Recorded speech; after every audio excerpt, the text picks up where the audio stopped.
back in about December of 2015, when I was just a hobbyist cybersecurity guy, finding data breaches on my own spare time outside of the day job that I had doing tech support at a law firm. And I started coming across all this voter data that was just out there, unprotected, just totally exposed to the public internet, right? And it was at that point, it was hard to get anybody in the U.S. government to take it seriously. Everybody said, no, that's not my jurisdiction. I don't have authority to look into that. Go talk to these people. Go talk to those people. Maybe you can talk to the state attorney generals. Federal Elections Commission didn't want to hear about it. Couldn't get the FBI to look into it. But now, fast forward to where we are today, and a voter data leak would be, hit the big red button, emergency brake, take it seriously, because everybody understands what the problem is now. Everybody's seen the harm that can come from it. Mm-hmm, mm-hmm. It must be frustrating chatting with them, though, Chris, based on some of the I'm not a very tech savvy guy at all. I am known as the Tech Wizard, and it's an ironic name with the Dean Blundell Podcast Network. And I always have a good chuckle whenever I see those the meetings with Congress where some old dude will go, "Well, I just got on the old face snap." Right? Like they have no idea about technology. They still got landlines at home, right? Yeah. Well, the way it works in those types of hearings, those aren't really where the discovering and information flow happens. That's more of is asking the questions that are prepared ahead of time to get the information out there in an official, formal way. Oh, but with those types of committees, like when I provided evidence to the Senate Select Committee on Intelligence regarding Russia's interference in the 2016 election, I flew out to DC and met with the staffers of that committee. I never met with any of the actual senators that are sitting on that committee or were at the time or looking into that. It was meeting with their staffers and telling them what I thought was important and them asking me questions that were safe enough to ask me, and I could give them feedback and give them data. And then I'm sure they go back and filter through it and parse out what they need. And then when one of those types of hearings in front of the cameras happens, they are asking very pointed questions to get certain things said that then can lead towards other things. That's not really where the investigation work happens. Mm-hmm. Okay, mm-hmm. It's just where they put the lipstick on it. And when things need to be said in a formal way in front of the public, that's a very good way to do it. Yeah. So they don't really know. I mean, they come to you and ask for information, and you have the information. But let's talk about that information. Let's talk about why you go up and talk to, the U.S. Congress or the Senate, or you talk to the different committee. I know you had special session with with Nate Erskine Smith and a few other guys, Peter Kent, some good people several years ago here in Canada over the Brexit thing. But let's and we'll get to that in just a second. But let's go back, because we spent a lot of time here trying to figure out exactly what the fuck is going on.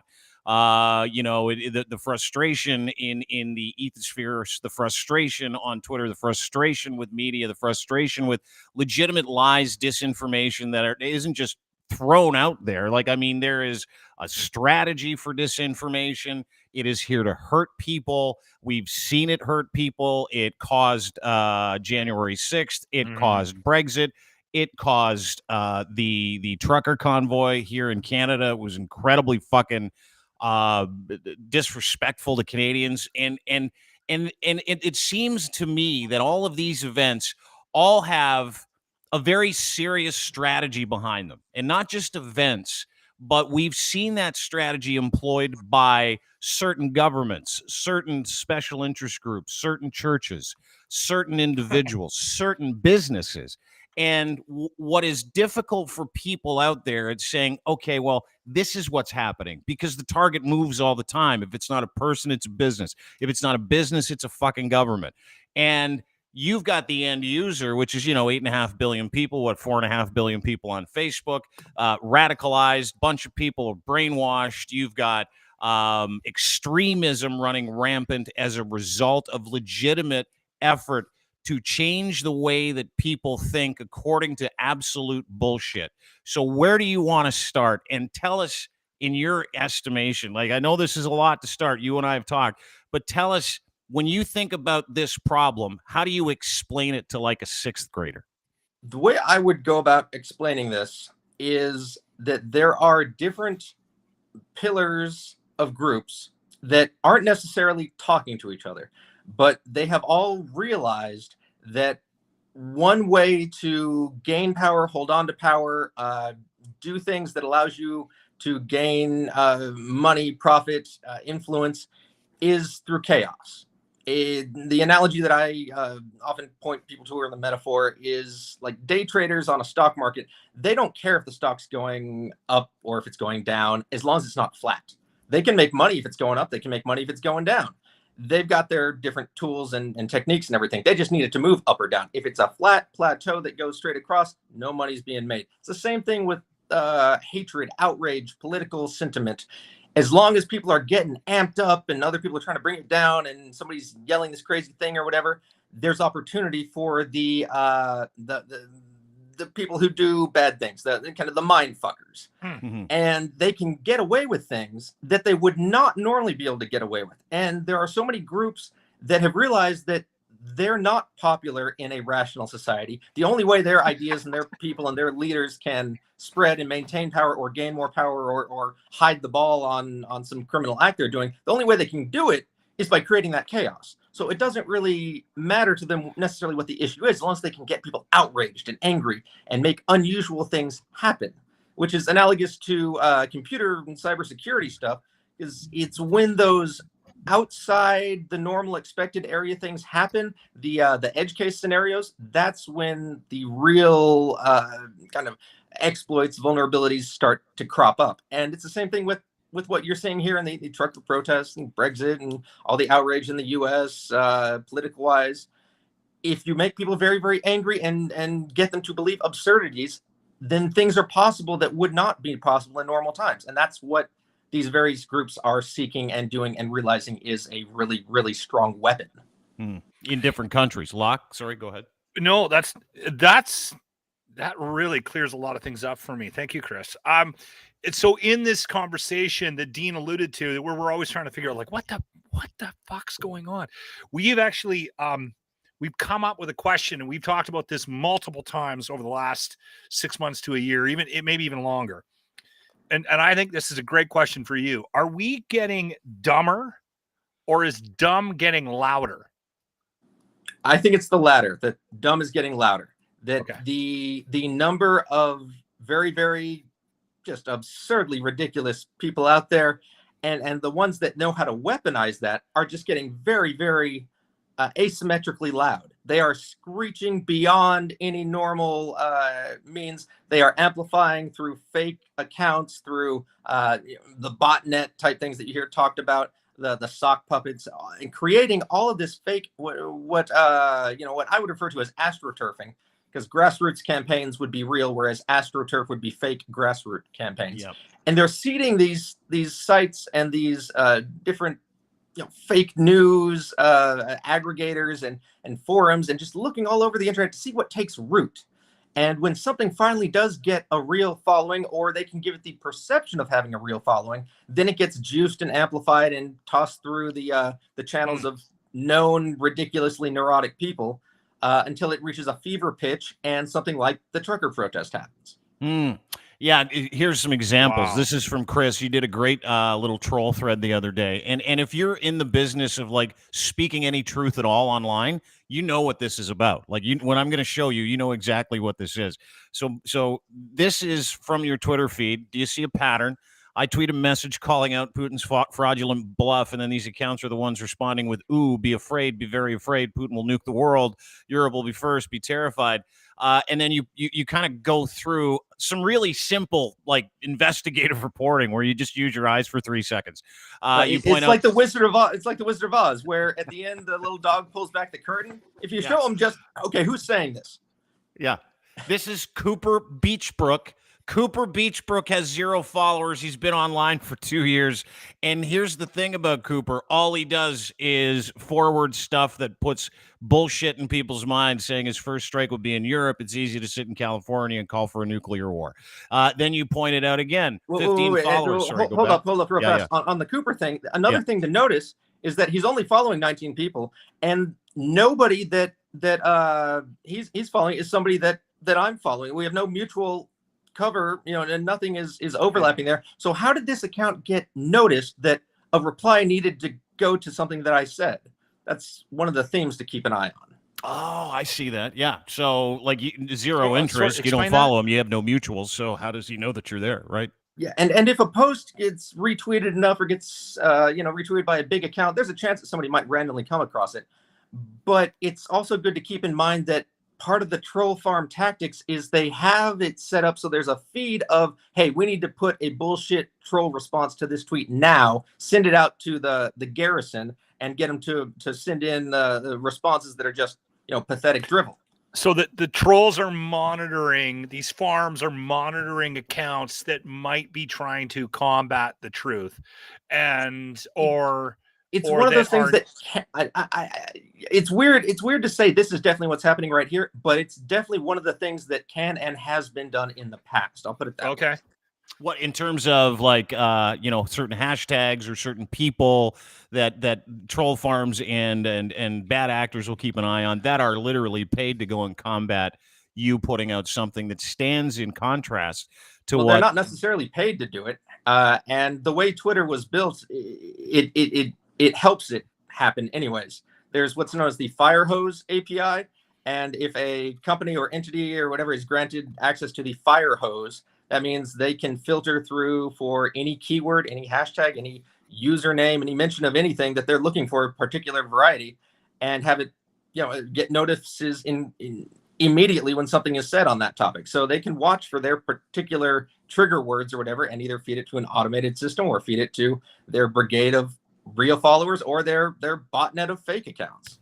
Okay, so fucking wild, I eh? might be jumping a little bit too far. This is fascinating. I love this I know, shit. me too. So I might be jumping a little bit too far ahead. So you can just say, hey, listen, put a pin in that, and we'll talk about that afterwards. But now we're getting an idea of how the structure of this behind the scenes works, and how they're actually getting this stuff to sort of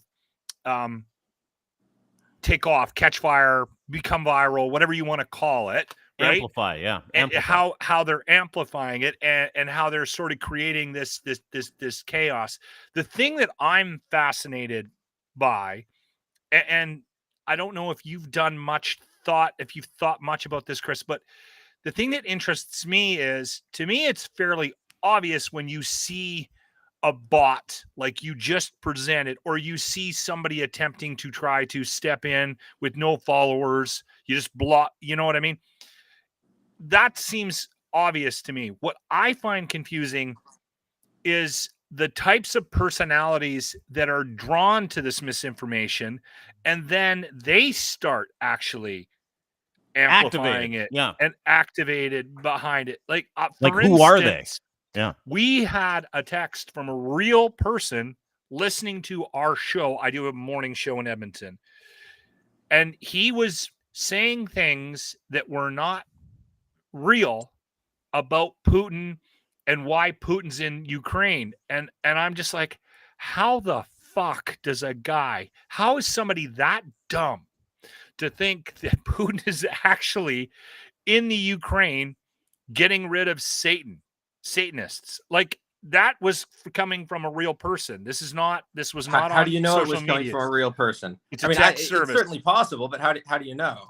It's a text service. It's somebody that we have communicated with in the past. That's won contest. That's in our system. So we have a So text. what you're asking is, like, the disinformation is out there. Like, who are the people that are not only buying this disinformation? Where are they getting it from? And who are the people that they're targeting and activating? Because that's what you're talking about. Well, you're talking about yeah, a real but individual. What maybe. happens? Like, what happens? Have you done any Well, like one of the research into that? one of the things that Cambridge Analytica specialized in was psychographics and profiling mentally, and behaviorally, psychologically, the different elements. They call it the ocean score of every person in a population. Ocean stands for openness, N is Oh, it's an neuroticism, different personality traits, right? And they scored them, and they figured out all the different combinations of this person that likes this has this score on the ocean. Oh, and it turns out that their best friend that likes the same things has a similar score. Well, let's go and combine this with Facebook and find all the lookalike accounts. And Facebook makes it very easy to find everybody that likes the same things that these targets like, the ones that are crazy and a little bit just barely holding on to reality and are willing to buy into the whole Satan is back in, it's the end of days stuff. If you can find everybody in the entire internet that is a real person and has liked, 17 articles that person liked, that your target, Rube or Mark likes, then you've got a whole army of these people that are just batshit insane. And Facebook will give it to you for free if you're one of their advertisers. It's insane how easy it is. You just have to realize the evilness, the twistedness, and how easy it is for somebody with bad intents to take advantage of this stuff. Fucking wow. So what comes first, the person and the groups and the lobbyists that access that information, or is it the Cambridge Analyticas? And I want to get into a Canadian tie-in here too with AIQ, or and there are a bunch of these data aggregate companies around. That's what they call themselves, right? And what Aggregate came first? IQ was different than a data aggregation service. Don't get tricked up by the name. They were a political operative, a political campaign firm. Everything they did was politics and shaping the voter base. That's 100%. They were not just a data broker or anything. We're still not letting them off the hook, Chris. No. Yeah, you shouldn't. Those guys are pricks. But AIQ is a company that is in business to use personal information, maybe in some cases acquired by nefarious reasons, and to use that information and sell it to the highest bidder that wants to activate. Like, how does, because this is not necessarily sell it to the highest bidder. What Aggregate IQ, just for simple sake, was the Canadian branch of Cambridge Analytica. That in Victoria, BC. That's right? what they were. Yeah, in BC, yes. And they used the fact that they were in a different country at first. When they got caught with their hand in the cookie jar with Brexit, they told the Brexit investigators and the Information Commission, "Hey, we're in Canada. You can't touch us, nanny boo boo." And that worked for a little bit until more information came out, and then they had to play a little bit nicer. But what they did wasn't really packaging up and selling the data like a data broker would. One of the things that the Brexit campaigners were eventually shown to have been saying in their chat logs was that, hey, these guys at Aggregate IQ are social media ninjas. They're online like samurai type people that know exactly how to target the right people that'll believe our bullshit message and will become outraged and hate immigrants. And here's what we need to say. And the Aggregate IQ guys, even in these chats that were given to the Canadian Parliament, were saying, this is the time period where you need to put in the heavy stuff, which is by the circle of people looking into this, is pretty much assumed that would be like the really racist anti-immigrant ad stuff that they were putting in during illegal periods of time before the referendum vote. So Aggregate IQ is an arm of then Cambridge Analytica, which is obviously. Yeah, and these are people that you uncovered a number of years ago. I mean, this is you, yourself, and Dr. Carol. What's her last name? I can't remember her name. Well, there's Professor Carol, and there's Carol Cadwallader. Don't get the two confused. Cadwallader is a journalist with The Guardian. Okay. Yeah. But the Cambridge Analytica thing is really the centerpiece, because the model that they use to be able to use that data to disrupt governments, to and it really started with the election in 2016, did it not? Isn't that kind of where this whole thing? It started a few years before that, actually. Obama used them, didn't he? Well, okay, here's the Obama thing. They used a lot of social media stuff, and the Cambridge Analytica side claims, oh, hey, we're just doing the same thing the Obama campaign did. I don't know exactly all the stuff that the Obama campaign did. I have very little knowledge about that. But no, Aggregate IQ Cambridge Analytica was not running the Obama stuff. I don't know if Obama did anything bad or not on social media. Whatever. I know that the Cambridge Analytica stuff was all kinds of violating laws, pushing the boundaries, and they should be held to account for what they did. They're still in business, aren't they, Chris? What I'm saying, the original, like, as far as the projects go, the files that I found on Aggregate IQ, they did a first major run with Trinidad and Tobago. I don't know if I'm pronouncing that correctly. It's either Tobago or Tobago. I guess it depends where you're from in the world as to how you pronounce it. And they did the whole rat fucking of that election back in like 2014, 2013, whatever the heck. And all the files that they used to go through and do this with Cambridge Analytica and Aggregate IQ and SCL Group and all these things where they were trying out, okay, if we figure out, what people browse online, who their friends are, if we get all their personal information from the political parties. Can we really, rig this election? And the fruits of that were them refining, and I don't know if they got whoever they wanted elected in Trinidad and Tobago. I know they denied it forever, but I've got the smoking gun evidence. They can't deny it anymore. And then they've been refining it and figuring out more and more in the years afterwards how to in different geographies, what's more effective, what's allowed by different laws. And they had a tool called Ripon that was like a monolithic all-in-one type thing that SCL and Senator Ted Cruz, his campaign, had used before Donald Trump was the nominee for the Republican Party for the 2016 election. And Ripon, they decided was too big. It was too much all at once. So they broke it down into little pieces.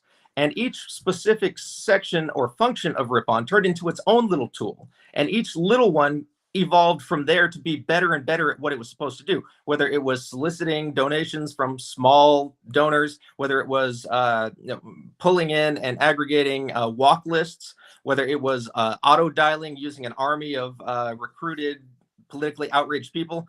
And one of the tools was what I saw in the files named as Orion. It was what I refer to as a troll army building platform, where one single administrator can find somebody that they get along with, that likes them or believes in their political messaging, whatever the heck it is. And they can get that person to share all their friends, their contacts, go to an out-of-platform messaging system where you don't have to send your messages through Twitter, because then maybe Twitter will see it and catch on to what you're doing. You can get them in an out-of-band messaging system on your own system, where you're a little bit more covert. This is kind of what political espionage, spies, and that you're getting into that realm of things, right? You want to get the communications very, very protected. Mm-hmm. And then all their friends, you can get their friends list and their friends list and just cascade out like a domino effect. And very carefully curate what messages you're forwarding to them, get them to retweet, like, and subscribe with one single button. Just do all those things across all the platforms. And it becomes like almost like a bomb being detonated all at once, and it has huge cascading effects across an entire society. And then when they get caught doing all this stuff, they just say, "Oh, it doesn't work. Psychographics doesn't work. Political messaging doesn't work." And it's insane.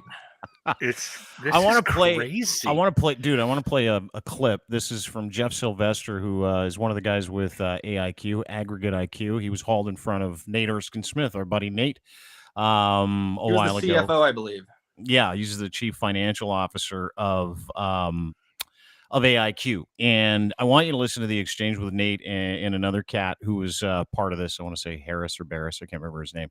And listen to like the third grade questioning, which we all understand, and listen to how effusive he is, and like how illegal this fucking is too. It's fucking hard to it's hard to wrap your head around. I think you might have been involved in this, but I want to get your thoughts on it after.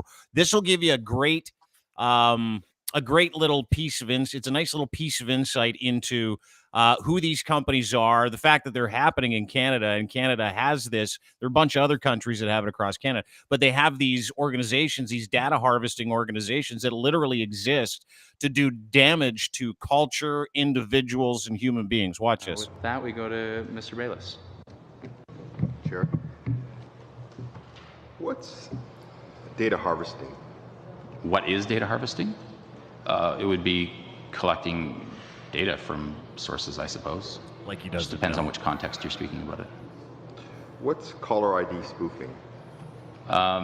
So when you place a call, like in your office, for example, you might have 4 phones, but no matter which one you dial from, the main office number is the one that comes up when you make the call. It's not the number that it's not the actual number you're calling from, but when people call, they get back to the office that you called from, essentially. Your company, has it written programs that do data harvesting? We have written programs that will collect data, yes. Has your company written programs that do caller ID spoofing? Yes.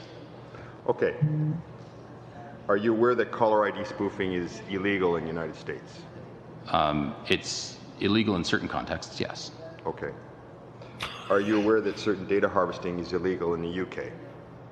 There is certain data harvesting that would be illegal in the UK, yes. All right. So Do you know what aiding and abetting a crime means? Not specifically, but in a general term, No, assisting in a legal someone with a crime. sense, if you didn't do the crime, but you aided someone to do the crime or you abetted them, it means that you can be found guilty too. Okay. So if you program things that you know, or don't know even for that matter, that are illegal and going to be used in an illegal manner, whether in the United States or the UK, you're doing something illegal. And you yourself are aiding and abetting in a crime. Okay.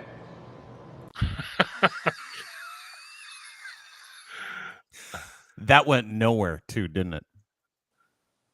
Like, did anything come of that, Chris? Or was AIQ like, because they just walked after that? Like, he was told you're doing something illegal. You're using information against countries, against people in other countries as part of this election strategy, which is 100% fucking illegal. And this is happening in Canada with a Canadian company called AIQ, Aggregate IQ. And what happened after that? The last I heard from that committee was that they had plans to hold Aggregate IQ accountable, and then I don't think anything happened. Nothing happened. Nothing. And I looked into it. That's because the people that are making the decisions to find these people are ultimately Using them. responsible for. They're using them. Like, I looked into this very thing, and here's the shocker, and you know this, Chris. How many Canadians and how many businesses in this country, how many politicians in this country actively employ AIQ to do the same work on behalf of their individual constituency, maybe their parties?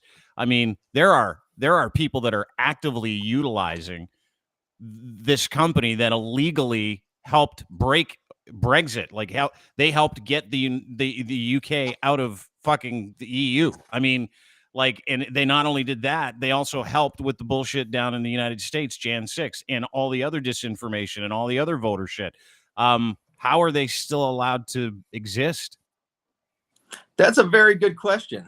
And you mentioned January 6th. It's very interesting to point out that one of the very first U.S. targeted things that Aggregate IQ and Cambridge Analytica and SCL Group all came together on a big signed agreement to develop was a platform that was designed to be used for a organization called For America. That's their name. It's run by a guy named Brent Bosel III. And they did the kind of the troll army building thing, and the Aggregate IQ platform that was designed and utilized with For America was the thing that was allowing certain groups to bombard the Obama White House with phone calls and emails whenever something like a new gun restriction bill was proposed or something. They would then brigade the White House and just bombard them with phone calls, and it would go out through this platform. And so it had very, very real effect. And the reason I'm bringing this up in relation to January 6th is there's a person named Brent Bosel IV, who is the son of Brent Bosel III. Brent Bosel IV is right now being charged for being part of the January 6th riot and invasion of the U.S. Capitol building. The guy's son was there invading, trying to basically kidnap or potentially execute politicians in the U.S. It's his son. And the guy's dad is the guy that is buying this stuff from Aggregate IQ. I mean, come on, it's right there. Holy shit! So was Aggregate IQ involved in the bullshit, disinformation, intentional lies, the anti-Semitic stuff, the hate that we saw with the Freedom Convoy here, the fake trucker convoy in Canada? Was that them? Well, here's the thing about Aggregate IQ. I found this stuff in March of 2018 that tied to them, and I looked into it pretty hardcore for a year or two, maybe 3 after that. But there's so much going on in cybersecurity, data breaches, and my life in general. I have a 2-year-old kid now that I have not kept up with what Aggregate IQ is doing, or if they're under new management or new name, or where their people have gone, whatever.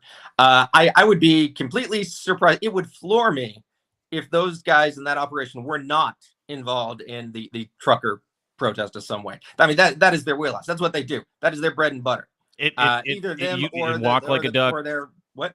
walk like a duck, quack like a duck, probably a fucking Yeah, duck. it's the modus operandi. It's what they do. They never showed any intent to stop doing it. In fact, they kept doing it. One of the more recent projects that I actually did catch Aggregate IQ's hand in was over in Ireland. They had a vote on they call it the Save the Eighth campaign, where Ireland was going to either outlaw abortion permanently or allow abortion or something like that. And Aggregate IQ was all over that campaign. They were dipping their hands all over the place in that.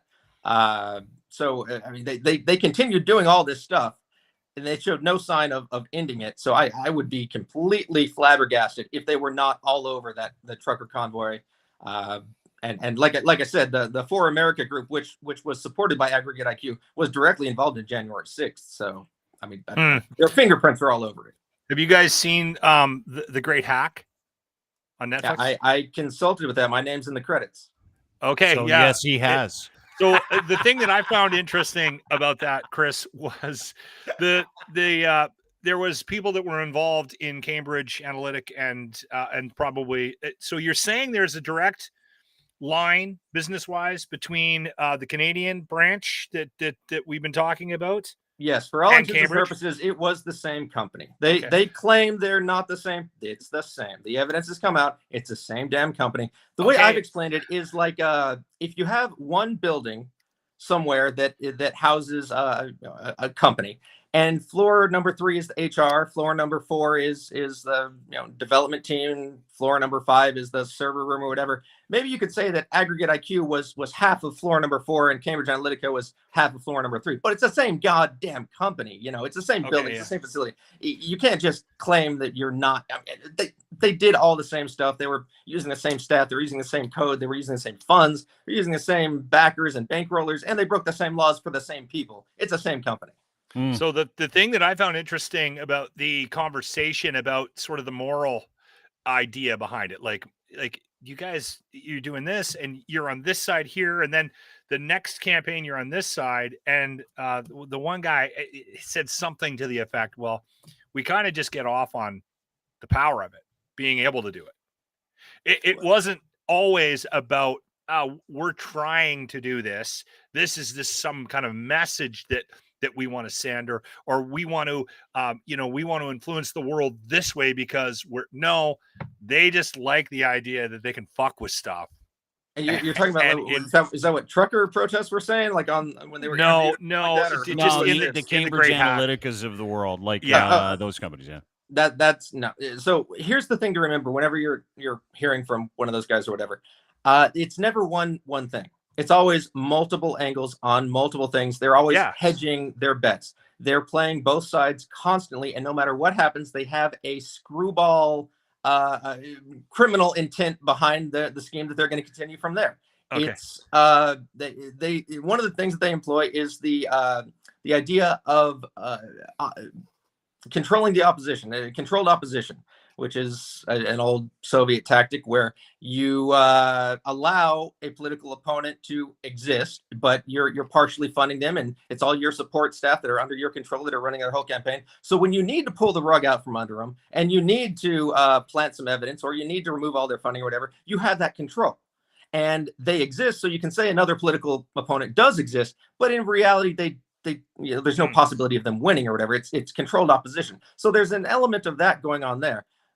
But anytime somebody that was working at Cambridge Analytica tells you this is why we were doing it and nothing else, blah, blah, blah, blah, blah, that's not the only reason. That may have been one person's reason for a few weeks or a few months or whatever, but it's a large tapestry, a large mosaic, a large kind of marbling of different intents, goals, purposes, all heading towards the same way, all doing it in a corrupt manner. Yeah, let's get into that real quick because I want to know who's behind this. There's a heavy theocratic presence here. It seems like everything is geared toward like all the disinformation, like the legitimate crazy shit where you look at it and you go like, there's no way Jesus Christ himself is the vaccine. Right? There's no way.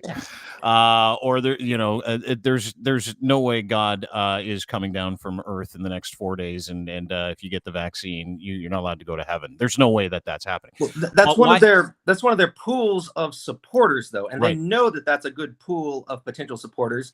because somebody they that's spend money. willing to say, yes, I literally believe there is an invisible guy up in the cloud looking at me with binoculars, and he can literally in my life in 5 minutes if I pray to the wrong God. The people that really honest to God believe that, you can make them believe other crazy stuff too. And that's how you find your marks. So yeah, the mega churches are a huge pool of potential resources and support, and they target these people because if you're willing to believe one crazy thing, I can get you to believe another crazy thing. Is that the psychology behind this for the bad actors and the governments? It's like, hey, listen, we need to reach into this country.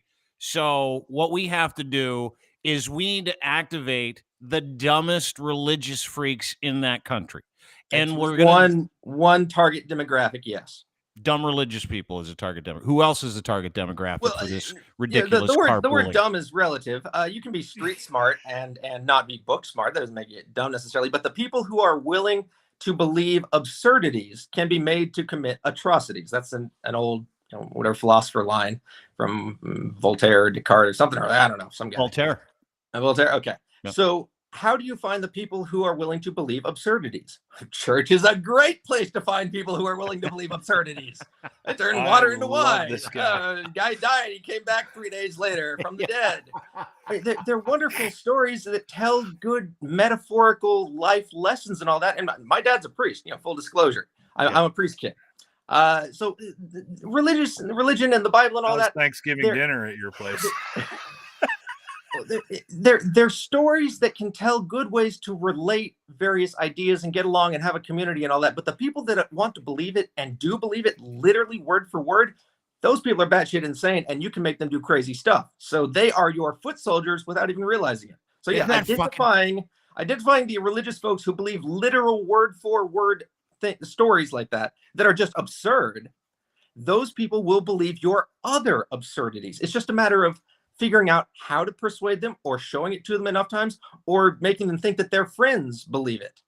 Or threatening something that they hold to be Christ true, right? Like threatening the idea that abortion, so you go after the abortion bill. I mean, there's millions of fucking crazy people that think that abortion is like murder. There's millions of them. They're all of the same and they're ilk, willing right? to murder people who might do it because they're so against murder. So Russia or voter profile people or the RNC is like, hey, target that fucking crazy human being because we need the crazy vote, right? Are you seeing how this comes together a little bit, Locke? And yeah. This is the theocratic stuff, but like, who are the people? Where's the Russian? What's another contingent? arm? What's another arm? Yeah, of this? exactly. Well, one of the ways that it's been explained for decades now that foreign operatives try to find tools and assets is they go after, I believe the acronym is like MICE or something like that. It stands for things that have to do with either your ego or the core ideology beliefs that you have, or greed or something like that. And all of these different vices and things that you can get dirt and material on other people, in a sense that there's another iteration of that happening with things like confessionals in a Catholic church. Somebody goes in, tells you all their dirt. Well, I mean, churches that have priests that know all the dirt of their entire congregation, there's an analogy or a metaphor to a spy agency that has dossiers on a bunch of people in an area. These are similar concepts. They just use different covering, different wording, different ways of looking at it. And because one has happened for a very long time and is accepted, it's hard for people to see that something not so great may be happening there. So things that use similar tactics but are different origins have kind of collided together in one way that is like multiple waves coming together. And when multiple waves come together at the same time, it makes a big old crash or a big old tidal wave. And that's what we've seen here, is a lot of these entities and groups and manipulators that use similar tactics kind of realize that they're all using the same tactics. So hey, let's move towards the same end and be more powerful together. Yeah, fucking what? And then add on top of that a few million profiles of people that don't exist that are sitting in some kind of building in St. Petersburg or Bangladesh or Victoria, BC, just to make it fucking really sing, right? Like to put money and strategy behind it. You can legitimately motivate hate to look so much worse than it is and make people question their national identity. Like, that's what happened here, right? Locke, sorry to interrupt. I apologize. No, fine. The interesting thing about this to me, and what we've sort of been uncovering on the podcast in the last couple of weeks with guests like yourself, Chris, is that yes, there's this conversation about Russian bots, and we seem to be hyper focused on their influence on us on social media, but we're doing this shit ourselves in North America. Not only are we probably doing it to other countries, US, Canada, this information warfare that's happening, it's probably happening from some respect to China, but we're also doing it to ourselves. Well, the way I've explained that element in the past is kind of like you know how bees communicate by dancing to each other, and they'll tell somebody where the really cool field of flowers is by dancing a certain way. It's a really cool, interesting evolutionary thing.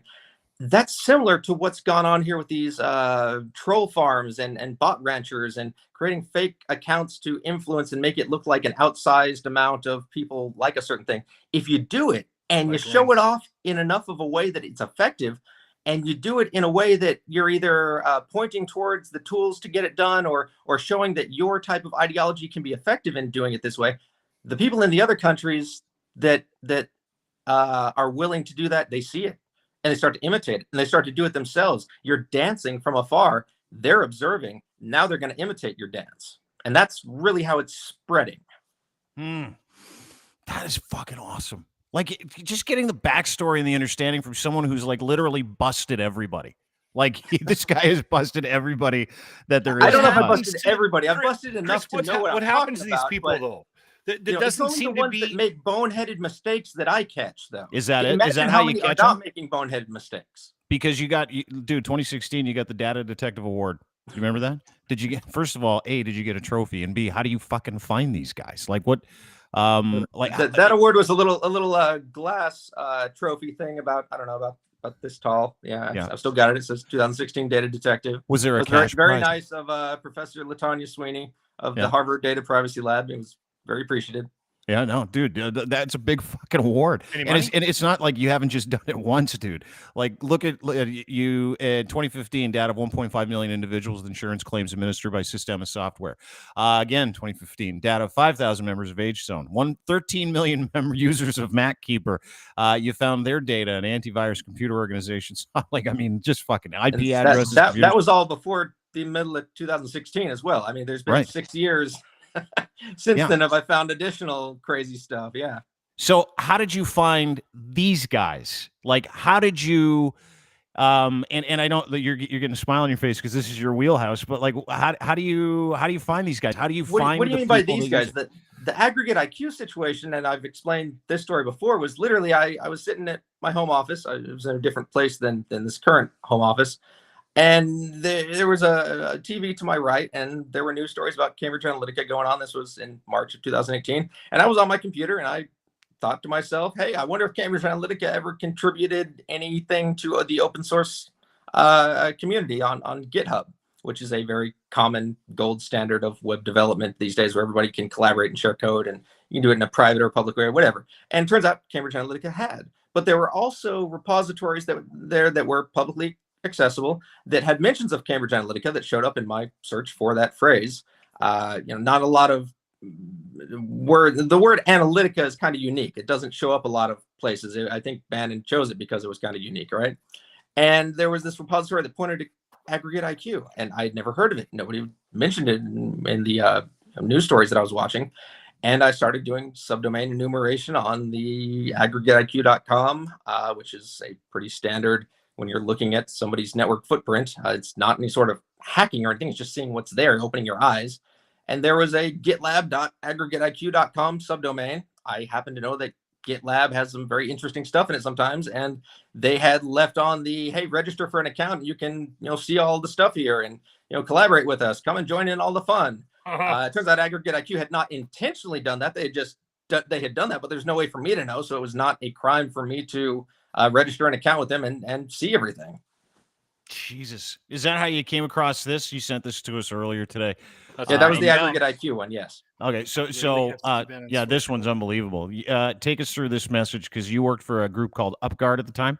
This is kind of right about the time that you decided to look into AIQ and Cambridge Analytica, correct? And the thing about my work at UpGuard was a lot of it like a lot of it, I was not using proprietary, UpGuard systems or anything. It was more of I was known for finding big data breaches, and eventually UpGuard developed a system that kind of automates the searching that I do for data breaches. But when I would come across something and it would be impactful to the world of cybersecurity or show how prevalent data breaches are, UpGuard would often write an article, do a report about something that I had come across, but it wasn't really like any sort of service that UpGuard was offering at the time. But yeah, that's just the way it worked out.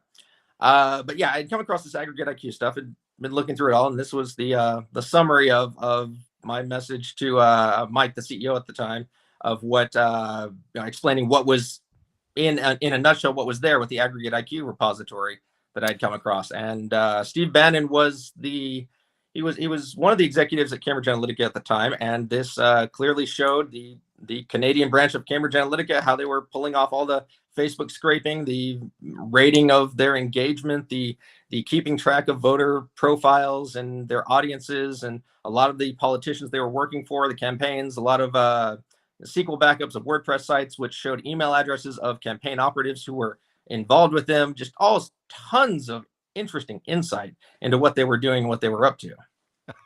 I love how you call it tons of interesting insight. Like, dude, you got all their shit, right? Like they just left it out in the open and you're like, thank you very much. But Bannon's name is in there. Bannon is the guy that started Cambridge Analytica, correct? He's one of them. I did not know that. Well, Steve Bannon, he was a beginning force for Cambridge Analytica to exist, and I believe he's credited with choosing that name. The money behind Cambridge Analytica was a guy named Robert Mercer, who was hooked in with Steve Bannon. Mercer was the money guy, and it was underneath the umbrella of SCL Group, which has its own checkered history, right? And Bannon was one of the original brain children of what Cambridge Analytica would be targeting and doing. And they started a branch in the US, they started a branch in the UK. And the whole reason behind making all these shell companies with different names and not just calling it SCL is a little questionable just in and of itself. Why can't you just say who you are? Why do you have to make up another name and try to hide it behind multiple jurisdictions and play hide the ball when the investigators come? Yeah. That's kind of a question of mens rea in the Latin term. Why are you doing it in this shady way if everything you're doing is legal? Mm-hmm.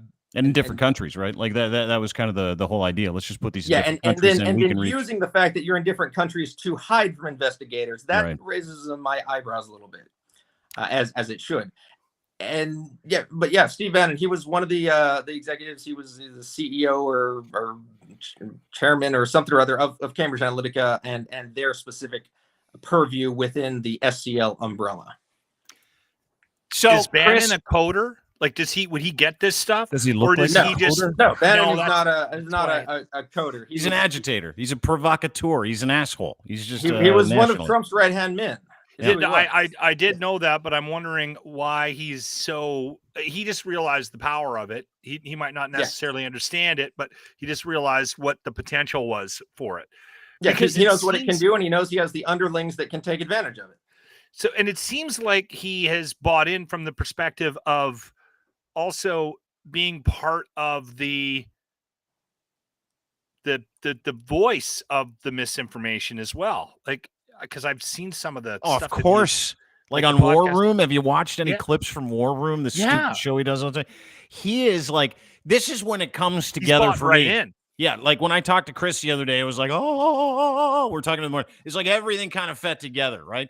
Is that you got bad actors that are white nationalists, you got bad actors that are religious, you got bad actors that are xenophobic, you've got countries, you've got different people, you've got churches, you've got all of these different people that are legitimately carpooling this information and using it to desecularize. This is the feel I get, either desecularize the society they're in, give fascism room to breathe or grow, and really push back against, the idea that we might be a better society because they don't want shit to change. Like if any of your allegiances line up in those arenas, that you understand how important this is, right? Like those are the people that are spending millions and billions of dollars to try to affect change for business, for religion, for a million different reasons, right? Like that. They do it in secretive ways that nobody can find out that they're behind it. That's the tell.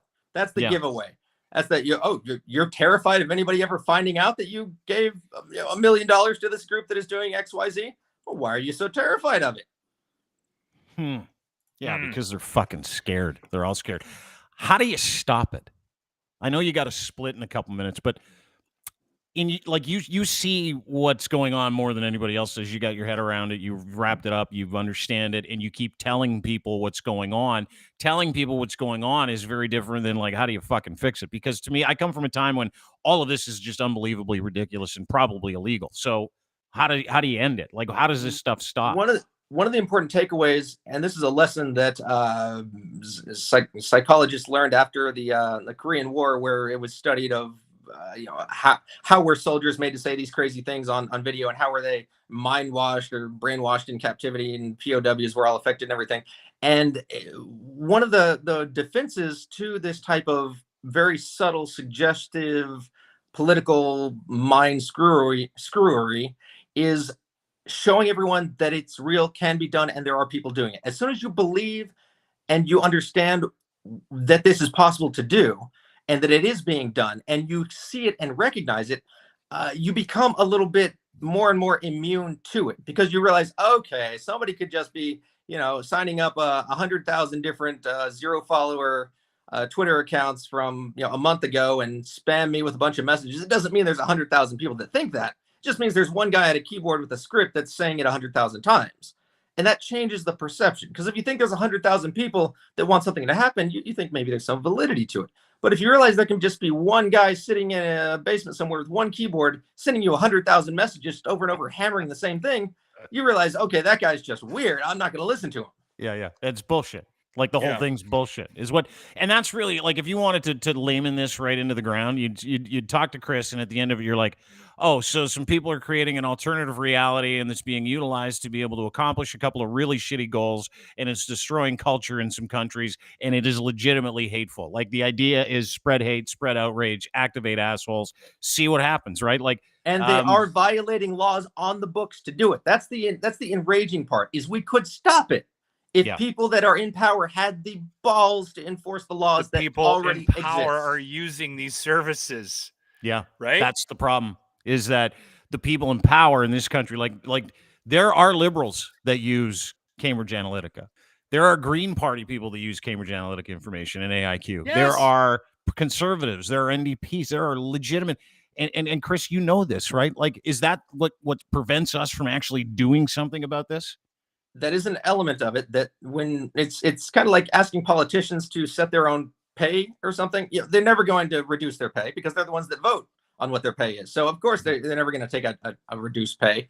And also with like reforming laws that have to do with cybersecurity and voting machines, politicians are very reluctant to change any laws about voting machines because they're in office. They got elected. It worked for them. So why do they want to change it now?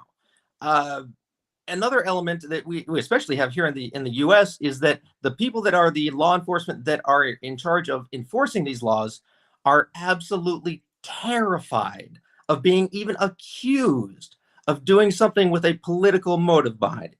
So if there's a bad guy that's like robbing a bank and he's got on a red hat that says "Make America Great Again," it's almost like the cops, quote unquote cops, and metaphorical, the cops in this situation, it's almost like they are terrified to stop the bank robber, because somebody might say, oh, you're only stopping that bank robber because he has a Trump hat on. You're such a bad actor. You're a political operative, not a cop. And they're terrified of it. So they let the bank robbery happen. It's insane. Fucking great way to put it. Chris Vickery is our guest. Chris is a cybersecurity expert and a friend of mine. And he's probably the foremost voice on what has been happening and what's going on in terms of cyber warfare, disinformation, misinformation, who the actors are, how it's done. Highly encourage you to follow him on Twitter at VickerySec, at VickerySec on Twitter. And I want to thank you for your time, Chris. And hopefully you can come back again. I really enjoyed watching you disseminate the information because leaning into it's super important. If we understand it, we're not as scared, then we can go forward and help hopefully deal with the problem individually and as a society. But the other thing I really liked is how you love naming names and just fucking over guys too. It's the best. if you can help me get rid of that video too, at any point, Chris, if you got a spare time, that would be awesome. Yeah. I don't think you can.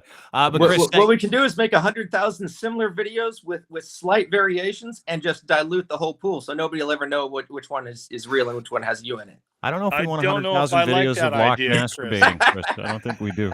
But Chris, thanks, buddy. I really appreciate it. I know this is a long time coming, and we did a lot of work to get here, but having you here has just been an honor. Thanks for educating Canadians today. Really appreciate it, bro. All right. We'll talk to you soon. That is our friend Chris Vickery. I didn't get to show him the back tap. Well, I'm glad. Because every time you do that, when we have like a super rocket surgeon on like him, and you're like, hey, have you seen my phone? If you tap it on the back, you go right to the camera option. Yeah. There it is. Doesn't work all the time, but you know what's funny is that even when you do it, I still laugh, and so do our guests. They're like, what a genius. Lachlan Cross, tech genius. Do you feel better after listening to that? I feel worse, if I'm being honest, because now I'm starting to understand. It's he really explained. We've had a couple of guests in the last 3, 4, 5, 6 months that have really, really helped me put things into perspective in the world that we're living in right now. Right? That was monumental for me, because I think a lot of us are looking at things that are happening around us, and we're just going, what's going on? Why does this seem like it is so much bigger than it, like, how is crazy this popular? Like, how is completely detached so popular? The answer is it's not. That's what I get out of Chris. It's not. So we're not getting dumber, because I keep worrying that we're getting dumber, and we keep bringing these guests on that are going, no. We're not getting dumber. Dumber's just getting louder. And I think from that angle, and if I approach it from that perspective, I do feel better when we have guys like this on. Right. But when he starts putting the pieces together for you, right? And all of a sudden the map is starting to come together. And all of a sudden you're sitting there, you're going, oh, okay, right? Now I get it. Right. But the problem we still have is that the people that end up with any amount of power in our society today, a democratic society, they use things like these tools to get to that power. They're not going to let go of it. No. And then the other thing they're not going to do too, Dean, the other thing they're never going to do is they're never going to admit that they got there doing this, right? Like, there's a battle in Alberta right now, and this, I can bring it back home. And I don't know the specifics, but there's a guy, Brian Jean, who was ran against Kenny in the UCP leadership campaign before the last election. Kenny won, and there was a big conversation, and there was little things that were thrown out into the press about what Kenny did to get there. Like, he got there crooked. Yeah. Like, it was not, and he used aggregate IQ. I know that for a fact. Yeah, and there was a lot of conversation about the fact that there was people that were voting for him that weren't real. Like there was this conversation, but it was just subtle. It was just sort of in the background. It wasn't like it was on Global at 5:00, right? Yeah, it was just a conversation, and now you got this guy now, Brian Jean, who just won a seat in a by-election, and he basically pulled up to the podium and just said, my entire fucking motivation is to get rid of that fat bastard. Like, he's like, we need to get rid of this guy. Like, that is it. He is like a dog on a bone. Yeah. And he's going after him, right? Good. Like, that's but I one mean, example of a guy, because everyone was surprised that Kenny got there. Right. Everybody. Well, and it's surprising. I mean, that seems to be a great word, right? Like, we're all surprised by end results now, because there's no way that things should be the way they are. And now you know why they are, is because it's like literally psycho hacking voters, like crazy voters, to go and get them to do things for people. And it's 100% illegal. This guy is not, though. Please welcome to the program one of Canada's best footballers, one of the hosts of Footy Prime, Mr. Craig Forrest, ladies and gentlemen. Stacks. How you guys doing? Good, man. Good. So good Always to nice see to you see in you like the guys. waiting room. I saw your face and your smile, and I'm like, "There's my guy. There he is, Stacks. How are you, brother?" Doing good. I was like, they're not going to ask me about politics, are they? Holy shit. Fuck no. No, we're done. We're done. Not asking, but I do want to ask you about a couple things because I was going through some pictures because we're promoting the fact you're coming on the show today, and I think the world of you and your podcast, Footy Prime, biggest soccer podcast in North America. You should download it, listen to it, Spotify, Google, anywhere you get your podcast. But I was excited for you to come on the show because I love talking to you. Just love hanging out with you. I love seeing your face. It's like home to me. Maybe it's the Brit in you. I'm not too sure. But then I was looking for pictures, and I'm like, was he wearing a Christmas sweater in this picture? And then I started looking at all of your kit from your playing days as a professional footballer, and I'm like, oh my God, he had so many great kits. And I'm like, Yeah. including Ooh, this one. Not that one. What was your Looked like favorite? Walt Disney threw up. Is that a Team Canada jersey, by the way?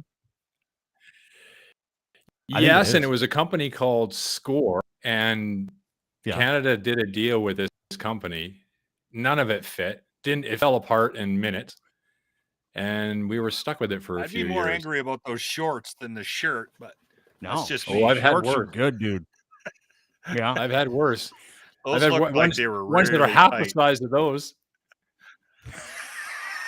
This is what I was asking. Like, I'm looking at this terrible gear they made you wear. Like, I love the Doc Martens jersey. I love this jersey. The Christmas sweater is a little weird. But There's like, a- do you ever? Oh, There's an Ipswich jersey as well. Yeah. That was when you're playing for Ipswich. Yeah. Yeah. Yeah. I love the kit. I don't know what it is about the kit. What do you got there? What's that one from? This one's Canada. That's Yeah. my number, 22. Yeah. Yeah. Is that And I your, do, like- and I actually have that. I have the green. I actually literally just got that, the green West Ham one you just showed. Hang on a sec. the Hammers one? Yeah. The Doc Martens one?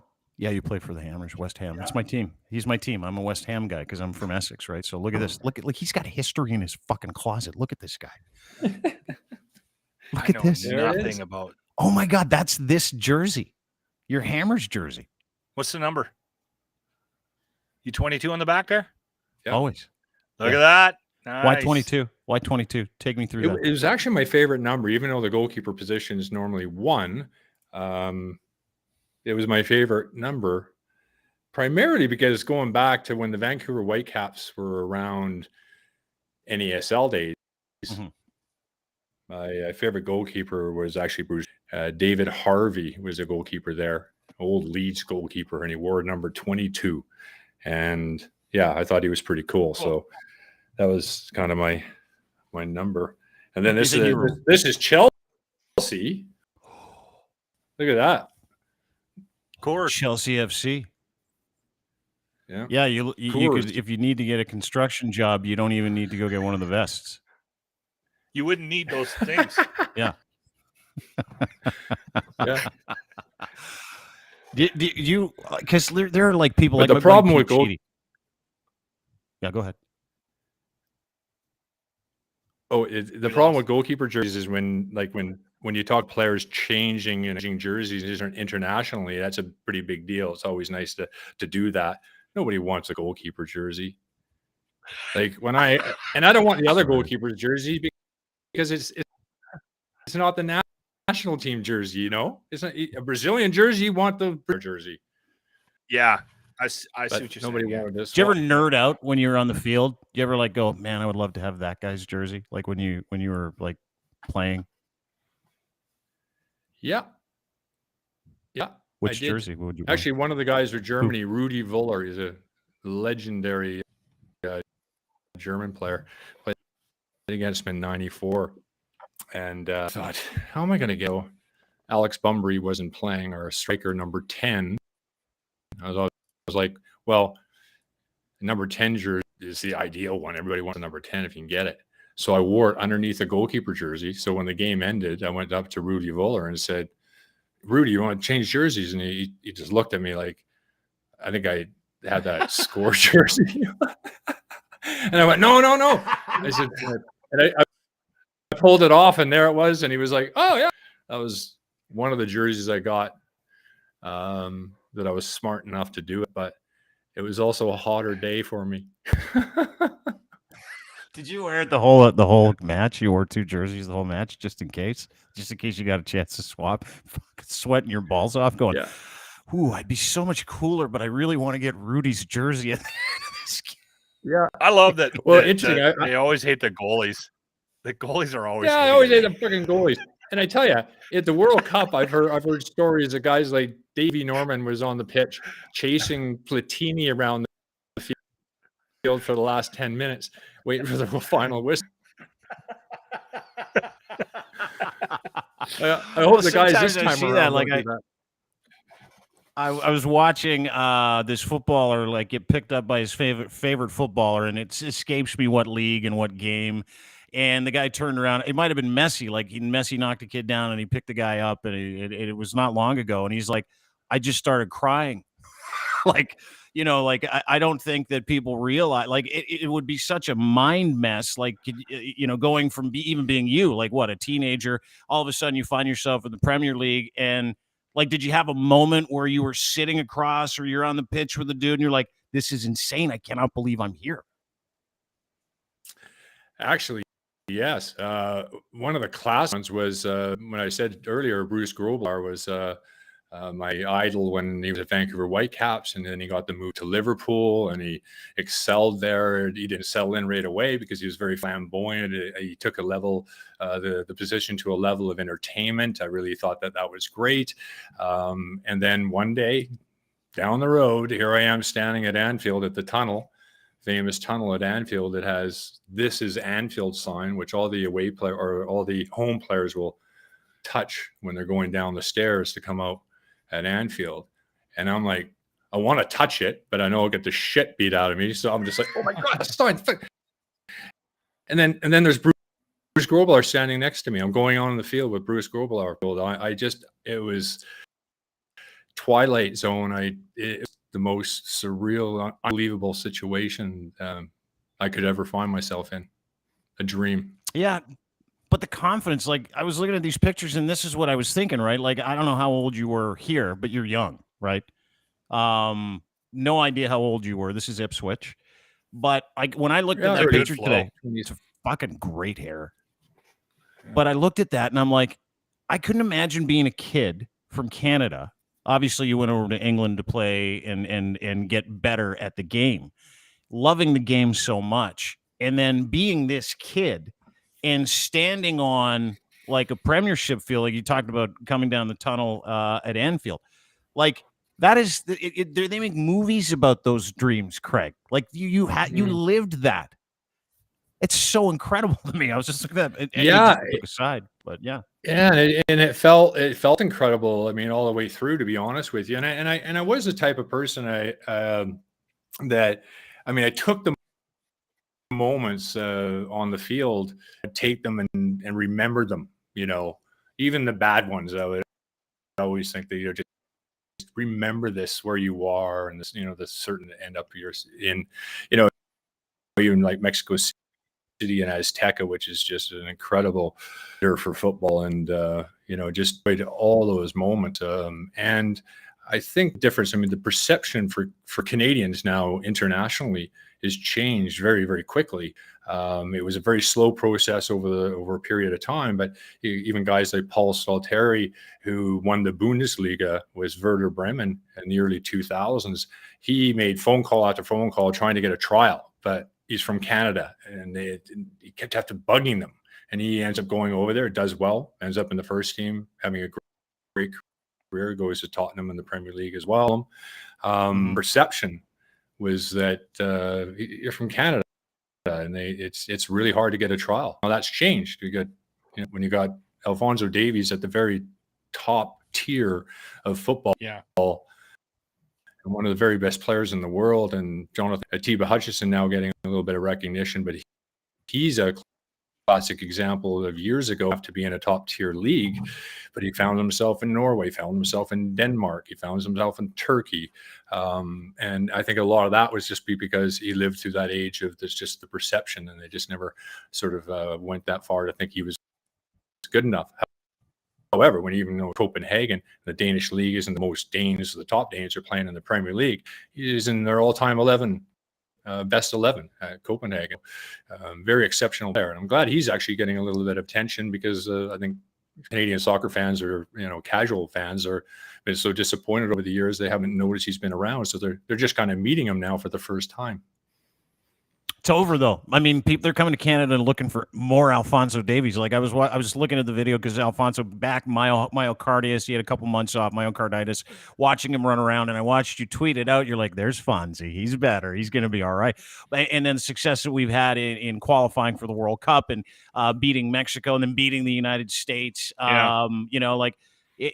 And I love talking to you about these things because it says more, not just about the athletes in this country. We talked about the immigration, what that has meant to this country, open arms, and the support that these guys get. But Canada has broken out over the past several years in many regard, right? Bieber, Drake. But like, we're a music superpower. Now we're finding ourselves as a soccer superpower. And for someone like you, it's got to be fucking mind-blowing to see these guys finally break through, because you were the guy. I mean, I remember being a younger man hearing about this. There's a Canadian player in the Premier League. Is that real? His name's Craig Forrest. Is that real? Like, there was such pride, right? Because you were the guy. You were Canada's big hope. You were over there. Now it's not just Canada's got a couple guys. Canada is like served notice. They've got to be the story of the qualifiers. They have to be.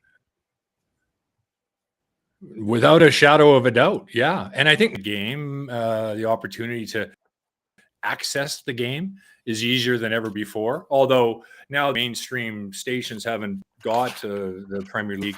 That's becoming more difficult, because I think now you have to be sort of a fan to get the streaming companies that have it, and it's so fragmented. That side of things are more difficult. But if you want to get it and see it, you can see it. So accessing Alphonso, you can if you want. Jonathan David, you can pick up as well on Canadian systems, One Soccer. And so if you look around, you can find it. So that's always great for the exposure of these players, and for young Canadians, girls and boys, to see that our players can prove that they can play with the very, very best. And sometimes you have to go there with a little bit of not an attitude, but you have to certainly show you've got confidence. You'll get just absolutely run over. Stacks, you said you didn't want to talk about politics, but the interesting thing about where we're at right now with this conflict in Russia is that, and soccer stepped up, the International Soccer Federation stepped up right out of the gates and said, nah, this isn't right. And they shut the door on Russia. As a athlete watching that happen, where's your mindset on that? Well, that's a very good point. So, yeah, we separate sports and politics, but football does get, because of the magnitude and the draw, and it's everywhere, that it's going to get sort of drawn into it, and the federation, FIFA, is going to get drawn into it some way as well. And some said they dragged their feet a little bit out of the gates, but they also had a humanitarian issue there as well. There was lots of FIFA. Even players, Dynamo Kiev players, foreign players that were stuck in Kiev, Shakhtar Donetsk, who's a team out of Shakhtar who haven't played there for years. I don't think they played in their home stadiums, which is a beautiful stadium, by the way, or was. Might be destroyed now, for all I know. They've been playing in Kiev for the last 6 or 7 years because they can't play in their home stadium because Russians have occupied that area since 2014.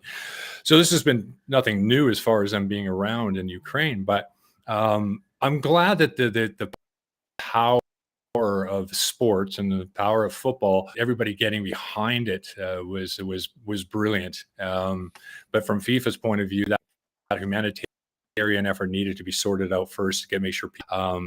And then they did that, and then they came down with the hammer that Russia is now not going to be a part of it. Now, whether that's also a part of the other countries that are saying, really, country to country, that we are not going to face the Russians no matter what, as well. So overall pressure from everybody, and the support for Ukraine has been exceptional. And I was fortunate. I tweeted out, played with the first Ukrainian, actually Soviet player from Kiev that was allowed to leave.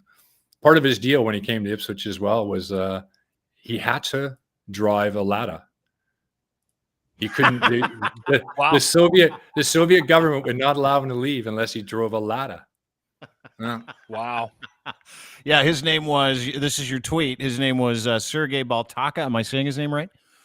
Baltacha. Born in Baltacha, Sergei Baltacha. You had the honor to. This is your tweet. Had the honor to play with the first Ukrainian Soviet to play in the English Football League. Sergei Baltacha, born in Mariupol, Ukraine, at Dynamo Kyiv. Legend, visited home in Kyiv. Not a day goes by without thinking about him and his family as an international athlete, which is you playing an international game and playing in obviously all of these countries. I got two questions. First one, and we'll stick here, and then I'll ask the second one so we don't get confused. How big of a deal is it to have the UEFA, FIFA, World Cup organizers kick Russia out of the World Cup? Yeah. How big is it in Russia? Oh, I mean, it's obviously massive. But I mean, football's not going to save the. I just think that collectively, with this sanctions, they've had sanctions for a long time. He doesn't give a shit about sanctions, but the overall pressure internationally, coming at him sideways is all good. It's all part of this process, and I think that sports have played a major role in that as well. And I think Putin getting taken out of his honorary judo situation there with the international judo Lost his board, black belt. Yeah, that would probably get him closer to the nuclear button than anything else. you think so? I think he'd be so pissed off if I'm getting taken him out of that judo thing, because he thinks he's a bit of an right. So I think he's. Yeah. Do you ever see those Do you ever see those hockey games where he's like scores 8 goals and everybody just like stands there and lets him go and score goals, and then he does the judo and stuff like that, and then he's like, but that's why I wanted to ask. Sport is very important to that prick, right? Like, international sport, Olympics. That's like where he goes to show everybody how powerful and cool and Why shit they he is. cheat so much. Which is why, like, if we got sanctioned and no one would play hockey against us, we'd be like, yeah, okay, whatever. I mean, we wouldn't, but it is. In my estimation, from what I understand, it's like this is a big deal to a guy like Vladimir Putin, because this is where a lot of his propaganda takes root. Am I not correct? Well, that's right. I mean, you go take it back a few years ago, sport washing, whether you're Saudi or UAE or Russia, it's something that's worked. Abramovich has been in the news a lot, obviously, with Chelsea being the owner there. He's been the owner since the early 2000s. They've always known that the money that he's made has all been done corruptly and basically not legally, and that's never been a secret. And they allowed him into the Premier League. Now they let the Saudis into the Premier League, buying Newcastle, which is basically a state buying them. How they separate that under an international fund to be anything separate from the kingdom is mind-blowing. It can't be. It's all one and one, right? We saw the same thing at Man City as well. Glazers. So, pardon me? The Glazer family that own the Tampa Bay Bucks, they own Man City. Is that correct?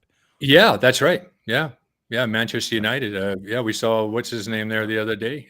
Brady watching Ronaldo have a spectacular game, scoring a hat trick, and then comes out of retirement that day. Did you see that? It was Yeah. funny because he tweeted out, like, I've been out of football for 2 months.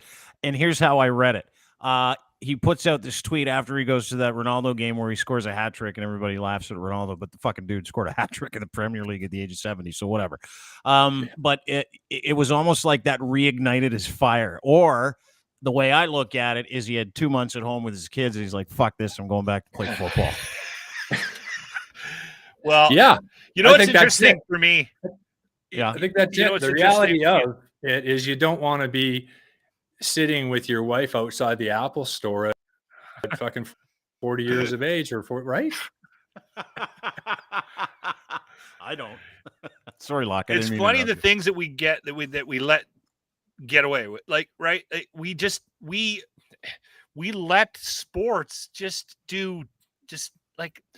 They gave this deal to Kate's downtown, and the only way that there was ever going to be a stadium for hockey All right. And the land that they got. And I mean, it was a big bow, right? Then the guy goes and buys $100 million piece of land and property in Los Angeles. It's funny how our minds work. Yeah, we can allow this. We can allow these guys to do these horrible things. Quarterbacks are like criminals, like in the NFL, and like we are just okay because he's really good at throwing a football, or he's really good at hockey, or he's really good at soccer. We're going to let them do it. As a society, and I heard it explained too about Michael Jackson, because I've always been baffled. The guy was a pedophile. Why do stations keep playing his frickin' music? He was really good at singing and dancing. Well, hold it. The one thing I wanted to say is, and to what Locke's saying here, is that you talked about Abramovich buying the team, and now that has caused a very serious problem because the dude is legitimately on the fucking run. Right? I watched a video of one of his. Yeah, dude, I watched a video of one of his Jets land the other day, because there's like Twitter accounts where you can follow like oligarch yachts, oligarch flights. I don't know if you follow these. They're fucking unbelievable. Hilarious. Yeah, they're unbelievable. But you bring up a good point. I mean, that money was allowed to flow into England, to the point where I'm reading this story where Abramovich is like, I'm going to give up the team, maybe sell it for $3 billion and use some of the money to help the people in Ukraine. And he was getting hammered in the comments section, like, you dirty prick, go back home, that's stolen money. But he was also, there were so many CFC fans in the thread that were like, who cares? He gave us like 4 championships. It's awesome. Like, it's like one of that's the mentality over there and here with sport, right? So when sport actually says, hey, listen, we're going to fucking go full stop, it's shocking to me. I was totally shocked. Shocking. I was blown away by how, and you know what? It's funny, Stax, you were suggesting that they dragged their feet. Soccer was out in front of this ahead of a lot of other sports. They really were, with respect to, making a decision and making a firm decision, right? And soccer that's the biggest fucking dollar in the world. Like, so for them to step up as quickly as they did, I think says a lot about how we view this Ukraine conflict. The fact that sport was as predominantly, up front on this as they were. Yeah, it's incredibly powerful. Yeah, and just like when you talk about the Chelsea fans, they don't give a shit. They're just like 20 trophies since he's been the owner and whatnot. And that just shows you that sport washing works, where you can actually, people think that he loves Chelsea Football Club, and he does. How can you not? You're a billionaire with a toy, what the hell, doesn't matter, right? Why wouldn't he love it? But the bottom line is he needed a place to put some money. And London were allowing the oligarchs to put money. It was called Londongrad. That was a nickname of it. It was predominant right through England. Everybody knew it was happening. The government allowed laundering. Right. And then now you're doing the money Saudi laundering. It's money laundering, exactly. And then you got the Saudis. They're going to do the same because they saw what happened. That positive spin narrative that you can put into the international field, wherever they give the Saudis that at Newcastle, just like they're doing it. The Qataris, UAE, are doing it in other places like Paris and Manchester City. They've got Formula One events there. They've got boxing events there. They have the World Cup in Qatar. Golf. They had the World Cup in Russia 4 years ago.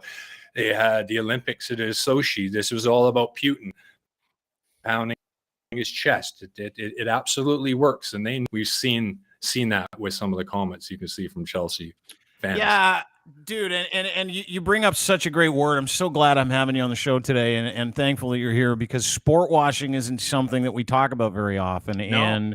And you bringing it up for the first time in our presence, it's like, oh, okay, yeah, that's what the Olympics are. That's what this is. It's what the World Cup is. It's like, and that's why so many communist countries, or countries run by dictators, or country run by autocrats or theocrats, that's why it is so important for them to have those those properties like every year to 2 years to 4 years, right? Like Beijing. I mean, I remember the Summer Olympics in Beijing. This year, oh fuck, let's do the Winter Olympics in Beijing.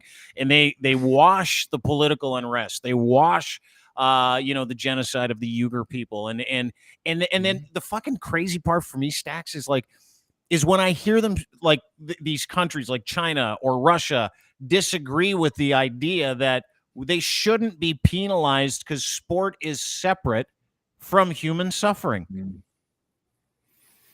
Yeah, well, there is that, but unfortunately, I think if I was a Russian player, I would have act. If I was against the war, I would be okay with that. It is an unfortunate sidebar that the athletes can be punished. The clean ones, but we also saw the power and how banned Russia outright from the Olympic Games, where they were allowed to play under the different flag. They couldn't play their national anthem, although they played something from. It sounded so Russian. It sounded like it could have been the national anthem anyway. So and the drug treating amongst the Russian athletes is widespread and well known. So there's that side of things from the Olympic Games. As far as footballers go, I'm not sure it's as widespread. I don't think so, because tested and they're under scrutiny for that, the Russians. So it's an interesting situation. Yeah, they were drugging that teenage figure skater, the 15-year-old, just like 15, and passing on horse pills, passing the urine through a hole in the wall, and then getting a clean one through, virtually standing there because they can't. Just don't care. They're trying to watch you take a leak. No. Yeah. It just shows crazy. All costs. Mm-hmm. Well, then we got Norway in the Winter Olympics. Noticeable. Norway kicking ass in the Winter Olympics. It's brilliant. Yeah. I noticed that the medal count. Norway was up there, Canada was up there, and we see what happens with Russia every single fucking Olympics. Yeah, it was awesome to watch. So what happens, like in terms of soccer in Ukraine, and I want to talk to you about that real quick before we let you go, and I really appreciate your time. But I watched a couple of stadiums get demoed the other day. Nice stadiums, professional stadiums. Do you talk to anybody in Ukraine, anybody with the soccer federation over there? I mean, there's bigger things to worry about, obviously, but, I don't think people realize how huge soccer is in Ukraine too, right? Like not a lot of people do. Yeah. Absolutely. I mean, actually, the old state for them, Kiev was the powerhouse in the Soviet League. Remember when all that broke up, all those leagues went independent. Then you had with the Ukrainian League, and with the Russians, their league, Moldova ended up independent, but they all used to play in the Soviet League. And the Soviet League was interesting because Lokomotiv Moscow was run by the Department of Transportation. CSKA Moscow was run by the Army. That was their team. Yeah, so each department in the government had different football teams, and incredibly competitive amongst each other, right? So with Dynamo Kiev, I don't believe that they were so much, but they had many of the Soviet players. They were the powerhouse of the league at that time. So Sergei was playing under the Soviet Union, and I remember when we were there talking to him, we were even told, started talking to him in our room in the hotel, right across from the Parliament buildings there, and he waved me out on the balcony, and he says, everything is bugged. They're listening to everything in the room. So we can talk out on the balcony, but we don't talk inside about anything political, because they'll be listening to everything. He says, if you haven't noticed that third floor that's all blackened out and you can't get to, he says they'll be all in KGB and they'll be listening to what you're saying. So they're very paranoid, and to see the struggles and how poor it was back in 1989, and them fighting for their independence, and then eventually winning it a couple of years later, and then seeing them go back into this hole that they find themselves in. When you it's really hard to take, because you almost feel something. It's something tangible you can almost feel still. So Sergey he's in London. He spent his whole life since arriving in England in 1989 to join Ipswich Town. He was older, so he didn't get a chance to make a lot of money. He left all his gold and jewels and everything else he had in his apartment in his home in Kiev that we saw that he had to do. It was basically like a false wall, but there was a room in behind it. And because they didn't get paid, there were perks. So gold was given to them, silver in any form. It could be a table, it could be jewelry, it could be a watch, it could be it could be a lantern that made out of silver or gold. But all that kind of stuff was just stored in this room. So he left it all behind when he came to Ipswich and spent the rest of his life there. He's now a youth developing coach at Charlton Athletic in London, and doing very well, but having a really difficult time with what's happening at home, because Mariupol, where he was born, is being absolutely devastated. Kharkiv is another city that he was in developing as a footballer. That's being devastated. And then the rest of the time he was in Kiev. So his son was a good little footballer. And interesting enough that his daughter, Elena Maltacha, it was just a cute little thing when she showed up at Ipswich, ended up being England's #1 tennis player, and in the top 50 in the world as a tennis player. And unfortunately, she passed away of cancer at the age of 30. So Sergey has just had gone through the meat grinder, and that's why I feel so sorry for him, and I think about him every day. And I've been in contact with Charlton Football Club, and hopefully I'll get to speak with Sergey in the next few days. Wow. Yeah, I mean, good for you. It's such a great story, but it's also a weird story, and it's kind of repeating itself, right? Like even just talking about how the KGB went with him to London, the very first Soviet era player to go, and they're like, "Yeah, you can go. We're gonna it sounds like we're gonna send a team of people to make sure that you don't say jack shit, right?" Like that's, and it's happening again. There's this video. I want to play this for you real quick. This happened in Russia today. These people are just holding up signs. But watch this. This is fucking wild. За активистов вообще. Вы за активистов? За активистов, конечно. Я просто хотела спросить, как вы думаете, если здесь вот просто сказать 2 слова, меня за это сейчас арестуют или нет? Вас уже задерживают. You see that? Like out of nowhere. If you have a camera and you're talking to someone in Moscow, St. Petersburg, wherever, this is like I think it's St. Petersburg. There is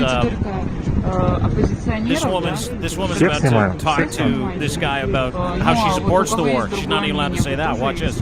Конечно, всех снимают. Ну а тех, кто, например, не выходит на митинги и кто считает, что военная операция, которую развернула наша страна, вы таких снимаете?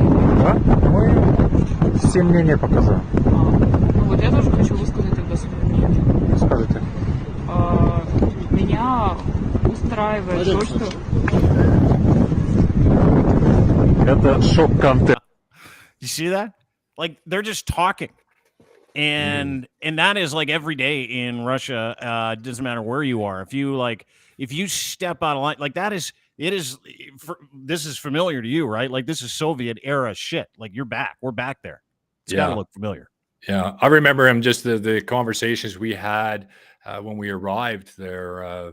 That people will be offering you black market for rubles. They'll give you, they'll give you numbers of rubles, where at the time we were getting 1 ruble for 1 pound. It was like, that was about it. There was very little to buy. So it didn't matter how many rubles you had, to be honest with you. But we were offered many times 20 rubles, 15 rubles for $1, because there was a couple bars in town, and the best bars would only take American money.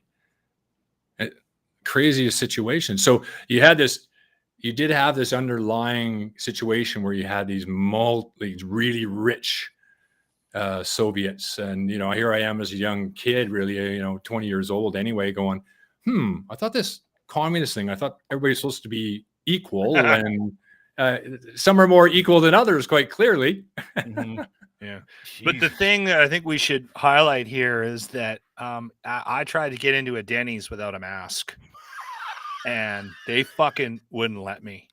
And I didn't get my moons over my hammy. And He's I'm furious. I'm gonna sue Denny's. Isn't it Yeah. fucking mind blowing? It's absolute- so fucked. And you put a mirror up to this, Yeah. and they still don't see it.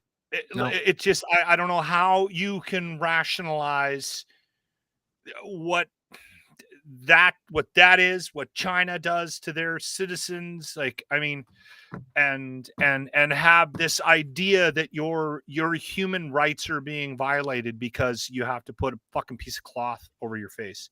Like, it just I can't even reconcile it. It's so mind-boggling to me. Yeah. Yeah.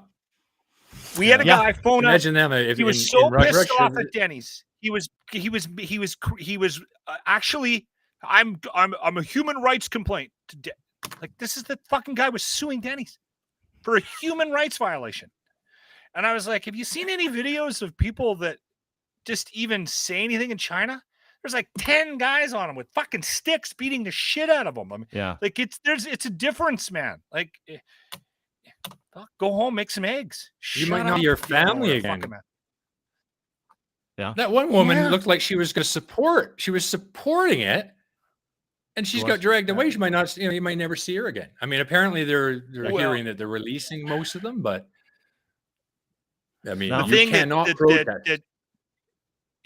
The thing that I find interesting about our sort of point of view and the way we're looking at sport right now in this country is we're very critical of even the Russian athletes, right? That whole conversation about OV, and not that I'm defending him for any of his views or being Facebook friends with fucking Putin. It doesn't matter, but you gotta understand, I think, that he's coming at this from I've got family in Russia. I'm not saying shit because they're going to disappear. If I ever plan on going back there, I got to watch what I say. Does he agree? He probably doesn't agree with any of it, right? But he's got to look at he's got to look at this from a very different perspective, right? Like, just you know what, like, protesting in Canada and hopping in your truck and heading to Ottawa, fucking way different than you. Like, the people that are protesting in Russia right now, they're fucking real heroes. They have because they have a chance of dying or spending the rest of their lives in jail. You see the lady that came in the news, that Russian news, I think it was called Russia One News Network. Do you see the lady with the thing? She's like, hey, the fucking war sucks. This is totally, these guys are lying to you. She's like, they haven't seen her for fucking 4 days. They're like, they have no idea where she is. And they're like, she's being dealt with. That's all they're saying. 17,000 people have been arrested in Russia. 17,000. Yeah. That was the other day number. It's probably that way video higher. that you watched, you know, the sign that woman put up, you know what she put up? You know what it said? 2 words. That's what it said. 2 words. That's what it said on the sign. She's in fucking jail. So when we see these videos and we talk to these people and we watch what happened with the convoy and we see people that are like the tyranny, the dictatorship in this country, we go over this all the time. And I like to reinforce this all the time because, Stax, you've been to countries where you've seen legitimate tyranny. Like, you've talked to guys that have legitimately been under the thumb. You've played with guys that have been under the thumb of the KGB and the Russian industrial machine and the political machine. Like, you've seen this stuff. You must have like no fucking patience for everyday normal losers that sit there and tell you how bad they have it, right? You know, you're absolutely. I mean, I recently I had a player sent me a picture of us standing at the bottom of a water tower in Ukraine, or sorry, in Croatia.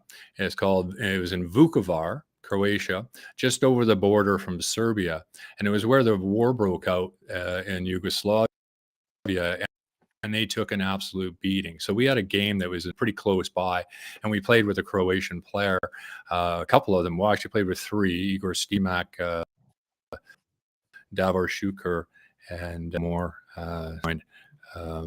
But anyway, so he gave us a tour of Vukovar a few years after, and we took pictures, and we actually he had weapons that we went and shot into the forest and everything you could possibly imagine. I would not, because it's just, I think it could be seen as disrespectful. But the town was incredibly devastated by that water tower. That water tower now is a symbol of the war and remembrance, and then they do a really. And I saw the other day they had the colors. It was lit up in the Ukrainian flag. So. Wow. So this buddy of mine from the team said it just rubble at the bottom of it. There wasn't much to it. It took about 600 hits from the Serbs or the Yugoslavian army at that time. And then in Chile in 1987, General Pinochet, being the dictator there, trying to hold on to power, had the Under-20 World Cup. There was protests that would assemble really quickly outside the hotel. Because they don't last very long, because the military literally will come in and the water tanks running over people, dispersing people within minutes. You saw that stuff? How that all worked. Oh, yeah. Yeah. You saw that stuff? Yeah. You know, John, John Fitzgerald? Oh, yeah. He's a Fitzy. Yeah. Yeah, he was there. Well, yeah, great guy. There, he was in the Under-20 Canadian team. He saw all that same shit. Yeah, Fitzy was great. He decides when we can't leave the hotel because it's just they're crazy, right? They're the fans. There's literally hundreds of fans outside our hotel all the time. All the teams were there in that group. So we had Italy, Nigeria, Canada, and Brazil. But why the protests were there is because they thought they would get some international recognition or being able to be seen and get their news out under this dictatorship, and it's terrible, and on it goes. But we weren't allowed to leave the hotel. Guys checking underneath the bus bombs and things like that. But me and Fitzy decide, and Peter Sarantopoulos, another guy, we decide we're going to sneak out. So we sneak out, and we got into the town. We're walking around, but eventually we got recognized, and just literally crowds of girls and people, mostly girls, forced us into this store where we couldn't get out. We literally could not get out. So we're at a hotel. This is not good. We ended up having to call the hotel and the security came, and they gave us a right bollock and ended up giving us a escort back to the hotel and said never to do that again. Yeah, good times. But Fitzy's a good laugh, and he witnessed all that as well. And well, I can tell you this: the drunkest I've ever been with was Fitzy. Easily, the worst hangover I've ever had was Fitzy's fault. Guaranteed. He's one of the greats. But back to what you were saying, I mean, we don't understand. We don't get it. You get it, and you see it all the time. So I appreciate you coming on the show, and I really appreciate you talking about not just sport, but the sport washing and the idea that we could all be responsible. It doesn't, and sport has a part to play in protecting people. Sport has a part to play in humanity. And seeing what your sport did, seeing what soccer did immediately, the way they reacted, I've never seen. And UEFA's taken lots of hits, right, from all the World Cup bullshit and the bribing and all the other stuff. FIFA, same thing. I mean, I was just shocked to see it. And so I'm really grateful that you're here, and I'm really thankful you got a chance to talk to us about it, and really thankful that you took a few minutes today just to kind of take us through what your thoughts were and talking about it, because I don't think we get enough of that. Like, I know a lot of people come to you for soccer stuff, and I know we talked about soccer a lot, but you have you're one of the very few people that I love talking to about humanity, good things, trying to be nice to people, that has a bit of a higher purpose when it comes to society, right? Like, it's really easy for guys like you or guys like me to not be involved, and seeing you involved in this, seeing you tweet about it, seeing you stand up, it gives a lot of people a lot of juice. And I wanted to say thank you for that. Well, I appreciate that. And we also have to be aware that, that we're all hypocrites to a certain degree. I'm sure what I'm wearing here was probably made in China. We're not willing to pay to make our gear, and what we're doing and ignoring happening in places like Yemen and in China at times as well. We have to make a decision on what we're doing here, and I think that to what we decide on what we allow to do, but we are hypocrites to a certain degree. I could end up in Qatar. Should I go to Qatar? No, I should not go to Qatar. But it makes me a hypocrite as well. So, but we try to do our best. And thanks a lot. I really appreciate it, guys. Wow, you're the best, Well put, Stacks. man. It's so Stacks, good yeah. to see you. And I love the Christmas sweater, too. I love that picture. I'm going to use it every time from now on. Awesome. Thanks, guys. Yeah. Thanks, buddy. We'll talk to you Stacks, soon. good to see you. Yeah. That is my friend Craig Forrest. He is from the Footy Prime podcast, and it is the #1 soccer podcast in North America. Go listen to it. Brendan Dunlop. Good old Danny footy. Vickery. Footy Prime. Yeah. Good dude. We have these little chats from time to time, and the chats are kind of fun because he takes life seriously. Like, he's a fun guy. He enjoys life, but he has this social Self-aware. responsibility big time. That is a great fucking word. Great word. Yeah, he is. Rookie. Gentlemen, Rutske. how we doing Hey, today? what's up? What do you need? I don't know.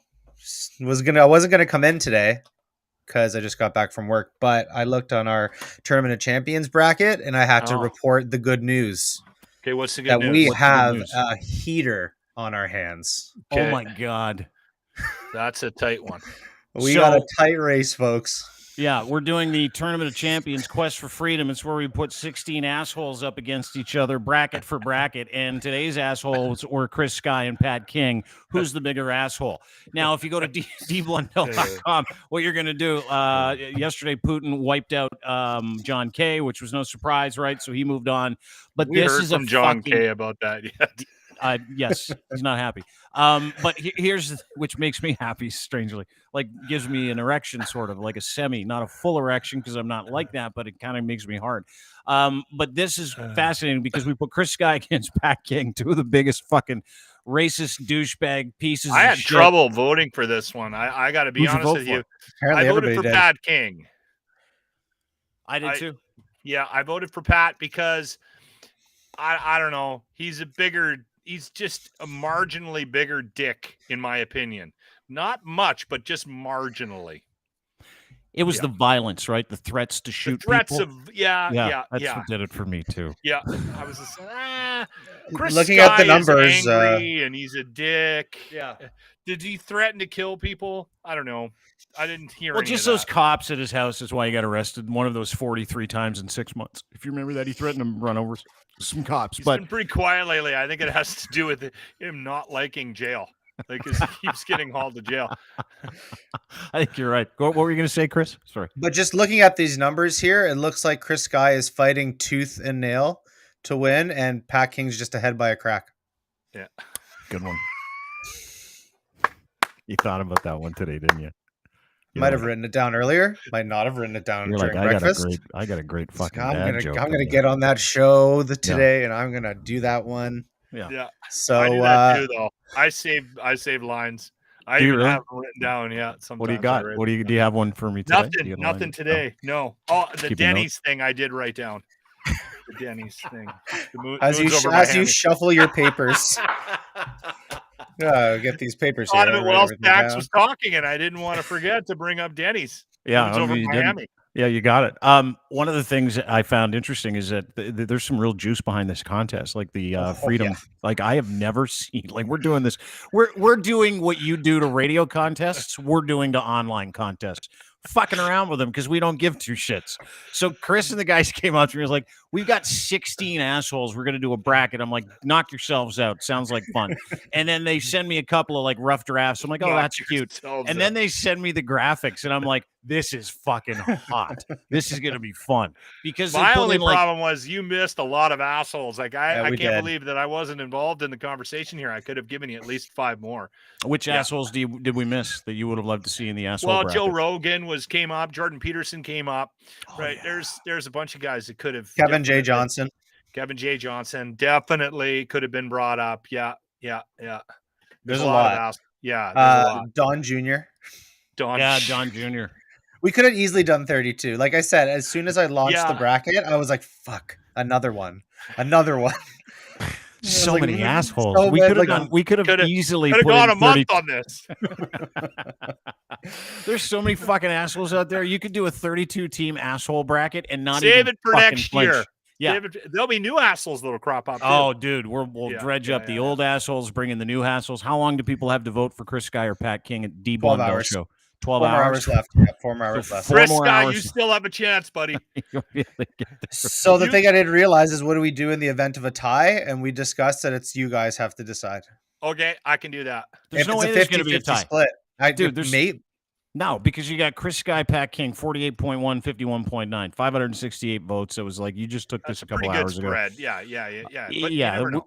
there are enough votes that there probably is not going to be a statistical tie. But pump the shit out of this on socials because I want a couple thousand votes for these two assholes. That's what I Bring really those want. phones. Yeah. Bring those phones. We are doing. How many assholes? So we've already done 2. You go to deanblundell.com. You can check it out on the main page. You can go and look forward to news. It's all over our socials as well. Yep. Who's next on the asshole? This is a fucking heater, by the way. But who's next? Who's tomorrow? Let me check. Tomorrow we have. Let me get the bracket up here. Thank you. Do they Tomorrow win we anything? have Dougie Ford versus Mark Slipinski. Those are good. That's a good one. Yeah. I'll be voting tomorrow. Hold on. Let me give you a quick preview here. I'll give you guys a quick preview here. Matchup 3. Good one. So this is the tale of the tape of old Dougie Buckets and Slappy. Because that's what we do around here. Oh wait, no, that's Maxime Bernier, Reggie Hillier. Hold on, I'll get the right one here. I'll get the right one. Get it out. I think it's number 4.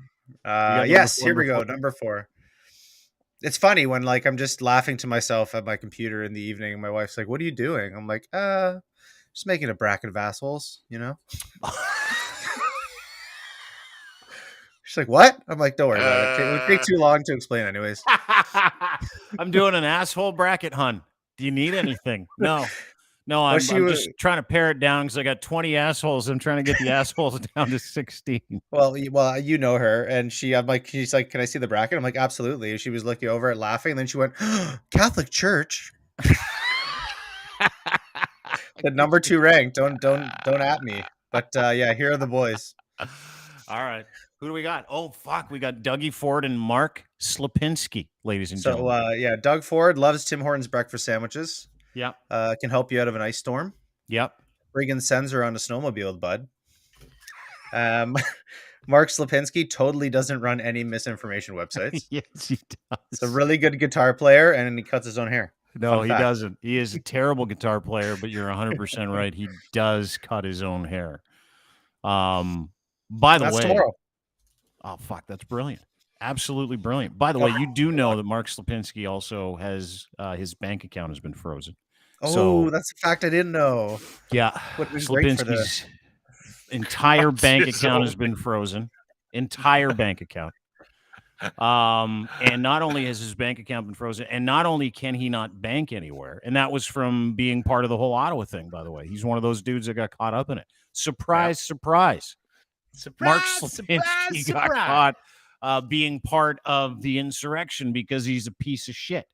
Also, as much as Mark's a dick, I think Dougie's going to wipe the floor with him. Yeah, not as well known. He's also not allowed into Denny's. No? I'm more of an IHOP guy myself. It's coming to the GTA. Very first IHOP. I don't know if you guys know this. Very first IHOP. How is it you guys don't have an IHOP? We do. It's in Niagara Falls. We're classy out here. That's the problem. Okay. Speaking of Slipinski, so you know Martin, the guy from leadstories.com, the guy in Belgium, our fact checker guys. By the way, they're coming on board to work with us, so we'll be fact checking shit all the time. I love. Oh no! Gives me a fucking fact checking boner. Are they going to be fact checking my blogs? No, I told them to leave you out of it because you're full of shit. Yeah, rookies blogs, just a full assault. Please don't. But this is Martin sent this to me today because he gets notices anytime Mark Slipinski goes online and does anything. So he sent this to me today. He goes, "Hey, your friend is not doing too good. Looking to start a rock cover band, Mark Slipinski. Hey guys, looking to start a rock cover band. I've been out of music for a while, looking to get back into it. Open to jamming at Rehearsal Factory, and then he kind of gives the area that he's been willing to go. Do not contact him, though. Whatever you do, do not contact Mark Slapinski at this thing. I think and I make would fun want to of kill him. myself if I was in a Blink-182 cover band. You're not going to join him on Face Piano Lock? No, you're not going to. No? Yeah. So you see that guy, and this is just a quick aside. That guy came after us once. This is for you. This is for future reference. I don't care. So now that guy is starting a rock cover band as a way to make cash because he has no bank account and he's had his Twitter account taken down and all of his work has been destroyed. By who? Me. Has it been my pleasure? Absolutely. Do you know why? Because he's an asshole. He's a piece of shit. So I just wanted to lay that out on Front Street What for did everybody. John say about being put up against Putin? I don't know. I just know he wasn't happy. That was the word that got back to me. I didn't tag him. He thought I was was going to. ridiculous. He also You called me gotta a tag. sociopath. You got to tag him on the loss. Yeah, send it to him. Can you tag him on the loss Just right now, a real heads quick? up, Sure, yeah. John. Yeah. This You might make lost you the feel flag. better. Any You second. lost Putin. But I feel like he would be like, but I got 15%.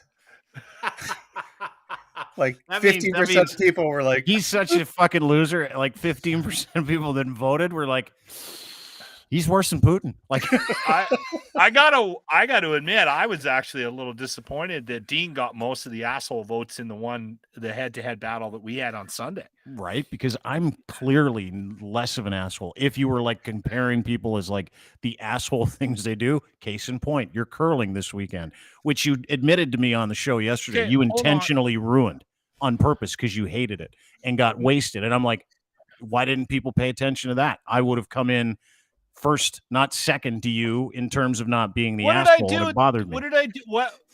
What designates me an asshole based on how I reacted to curling? Were you yelling at your teammates this weekend? Yeah, but that's just three people. were you yelling hurry hard? Or were you yelling at them like, were you yelling at them for the I thing was of mad. curling? I was mad because I always forget how much I hate curling, and I get talked into going out. Yeah. And then I realized how hard it is to sweep, right? And it's pointless, and you still It's cold. It's He hates cold. it. Weird shoes. So he complained the whole weekend and just had to get. Did you have to get drunk? He's like, oh fuck yeah, get think so. wasted. Yeah, I can't even take There was credit for me. the idea of you guys going head to head. That was actually my dad's idea. Really? Big Dave. When I showed him the bracket, he's like, you should do Dean versus Locke as like a little opener. I'm like, that's a good idea. And I did Great it. And idea. then when we released the bracket, so many people were like, where's Dean on this list? Me. And I was like, haha, right here. Did we You're get a like- lot of that? We got a lot of people going, where's Dean? He's an asshole. Yeah. It's funny. Just again, this is like one of those things that you should know about me. I didn't see any of it because I don't care. So if you're coming after me, do it at your own peril or us. And if you're shit posting me, I probably won't see it. So these guys This will see morning it and we they don't did a- care. But did we a beat them to the topic- joke. Yeah. This morning we did a topic about what two celebrities would you want to fight, and we had some really good suggestions came in, and we did our stereotypical radio. Wow, locker room topic of the day. Call in 780-99-0957. What two celebrities do you think would make a good fight? So we did that bullshit, and they started like pitting me against everybody. And I'm like, what the fuck's going on here? Like Yeah, every they did. time I looked at the text, it was Locke fighting Terry Evans, Locke fighting all the other radio teams, Locke fighting The Rock, Locke fighting it. And I'm like, they just want to see me get my ass kicked. It was all morning. Just Locke fight this guy. Yeah. So that's what I'm saying. Is it you're the bigger asshole here, clearly, I even don't in your think own so. hometown. I think honestly, deep down inside, people know that I'm just a big sweetheart, and you're the real dick on this podcast. Quick aside. And we have science to prove it now. Well, you can Google both of us and then make a decision. You'll probably come up with a thing that says I'm a bigger asshole. Let's totally get it. I totally get it. Where you're like CBSC complaint number 406. You kept bringing up things that I do in my actual life that no one's ever seen. I never let anybody see me hang the kids upside down when they were crying. I mean, I've admitted that I've done that and it does work, but I don't have a picture of it. Yeah. There is documented proof that you're an asshole on the internet. Who were your two celebrities, Locke? Mine? Yeah. Well, the one that I liked the most, and I don't know why, but it was Tom Cruise and Brad Pitt. All right. And because I think there's so much I like the equality of it, right? They're around the same age. I think we came to the conclusion that Tom Cruise, you wouldn't want to fight him because he's crazier than Brad Pitt, and I think wouldn't stop until someone died. So that was that. But if somebody told me, hey, this Saturday, come on over, give me $25. We're getting a pay-per-view. It's Brad Pitt and Tom Cruise, and they're going to fight to the death. I'm sorry, I'm putting my $25 down, and that's going to be a good fight. I might even bring beer. I would watch that too. I always get pissed off when those celebrity boxing matches are like no punching in the face. I'm like, what the fuck is going on? I want to see you guys beat the shit out of each other. Like the Roy Jones, Mike Tyson thing, the Roy Jones, Mike Tyson fight. I was like, I loved Roy Jones and I loved Mike Tyson. So when I saw that they were going to fight at the age of 70, I'm like, they have to be punching their fucking faces in. Otherwise, I'm not going to watch this. Right. And it's the same thing. I want to see like violence if I'm going to be watching that kind of stuff. And they should take it to the next level, like the octagon stuff. Like, doesn't matter if they tap out, you can kill the guy if you want. And throw some weapons in there too. The other one that I was really intrigued by, but again, I think this one's a little bit one-sided based on just her tenacity. And she could go to the streets, was Oprah and Ellen. I don't know why, but I just that's intriguing to me to see them in a cage. Seeing those two fight? Yeah, I would watch that. Yeah, because Ellen's I think she's a nasty bitch. And I've always thought that. Well, I thought that whole dancing thing was a facade. When she would do the thing over the table? When she would walk over the table and dance? Yeah. I should walk in on her show. And I don't even know if that show's on anymore. Is Ellen still on? Yeah, she's had some pretty cringe interviews recently, too. Like, it's going down. Yeah. Oh, is it? It's going down. They're going to put a bullet in that one.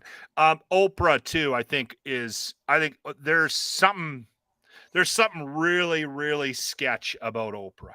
Like, she's killed somebody or a bunch of people. Oprah.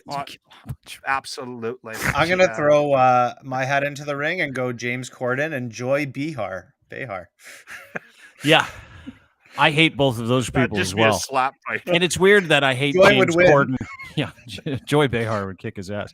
It's weird that I hate James Corden so much because I don't know anything about him. I just hate his face. I can't stand his voice. It's his face and how he's always talking about, oh, look at me, I'm fat. Ha. Here, have some coffee. I'm selling some coffee, fat coffee. And then there's like oh, look at me, insurance. Look at the fat guy selling insurance. And now he's doing these like Weight Watchers ads. And I'm like, and he's like, I've lost 28 pounds, but you can't tell because I'm still fat. Look at me, I'm so fat. It's like he uses the fatness to be more annoying. Like and he's already super annoying. And then everything he talks about is he's like, oh, by the way, I'm fat. Like it's like he never stops every interview. Russell Crowe, nice to see you. I'm also fat. Oh, that was a good one. Russell Crowe and Steven Seagal. That came in because they both Russell Crowe would kill him. Russell Crowe would kill Steven Seagal. You just throw a hamburger the other way and Steven Seagal will go run back and grab it. Grant had a good one. Kanye West and this one's being talked about. Kanye West and Pete Davidson. Oh, did you see that the texts that those guys released from each other this weekend? Talk about a couple of pussies, hey? Kanye like, I don't want you to get my kids hooked on drugs. And then Pete's like, hey, fuckface, like I'm trying to talk to you. Just be normal. And then Kanye puts his other one up. And so they release these. And at the end of it, I'm reading this whole thing. I'm like, these guys should just fight. You're right. You're 100% right. But Pete's going to space love to see that. I'd put money on butthole eyes, though. My money would be on Pete Davidson for sure. I think Kanye's a big wimp. Oh, totally. His jaw's already messed up. He's got glass jaw anyways, so he's done. Oh, does he? I didn't know Yeah. that. I did not know that. I don't know very much about. Yeah, he had a Yay. broken jaw and recorded Yee. a couple of Is it songs yee or with it, right? yay? Yeah, whatever. Who cares? I think he's just Either or. fucking insane. One Yeah. or the other. Yee Or or yay. yay. You know what? Whatever. Either or. Yeah. Yee's the Alberta version. Whitest guy in Canada. Just in time. Is it yee or yay? It's yo. Yay. Yo. Now you really fucked us up. That's right. I'm mad at Lachlan. That's the only reason why I'm here. Why? What's What? up? 'Cause he didn't put mine on the air today, and I know why. It's because he's already getting enough flack for the whole Russia-Ukraine thing. I said I wanted to know who would win between Tucker Carlson and Anderson Cooper, and they didn't say that one because they knew that they would have got flooded with a ton of hate mail. No. and hate texts. I don't know why we missed that one, Ryan. I don't know why that one there was no motivation behind that. I swear to God. I think I've heard some. I would have given that one out. I would have thrown that one out there, and I would have given you credit for it too, Ryan. I think I've heard something about Anderson Cooper being like into martial arts or something. So that's why Yeah, I'd love to like see a 12th level karate guy. I would love to see him just pulverize that fucking pasty fish stick of a fucking human. What a fuck he is. I hate him. Oh my god! Did you see the video of Russia State TV yesterday?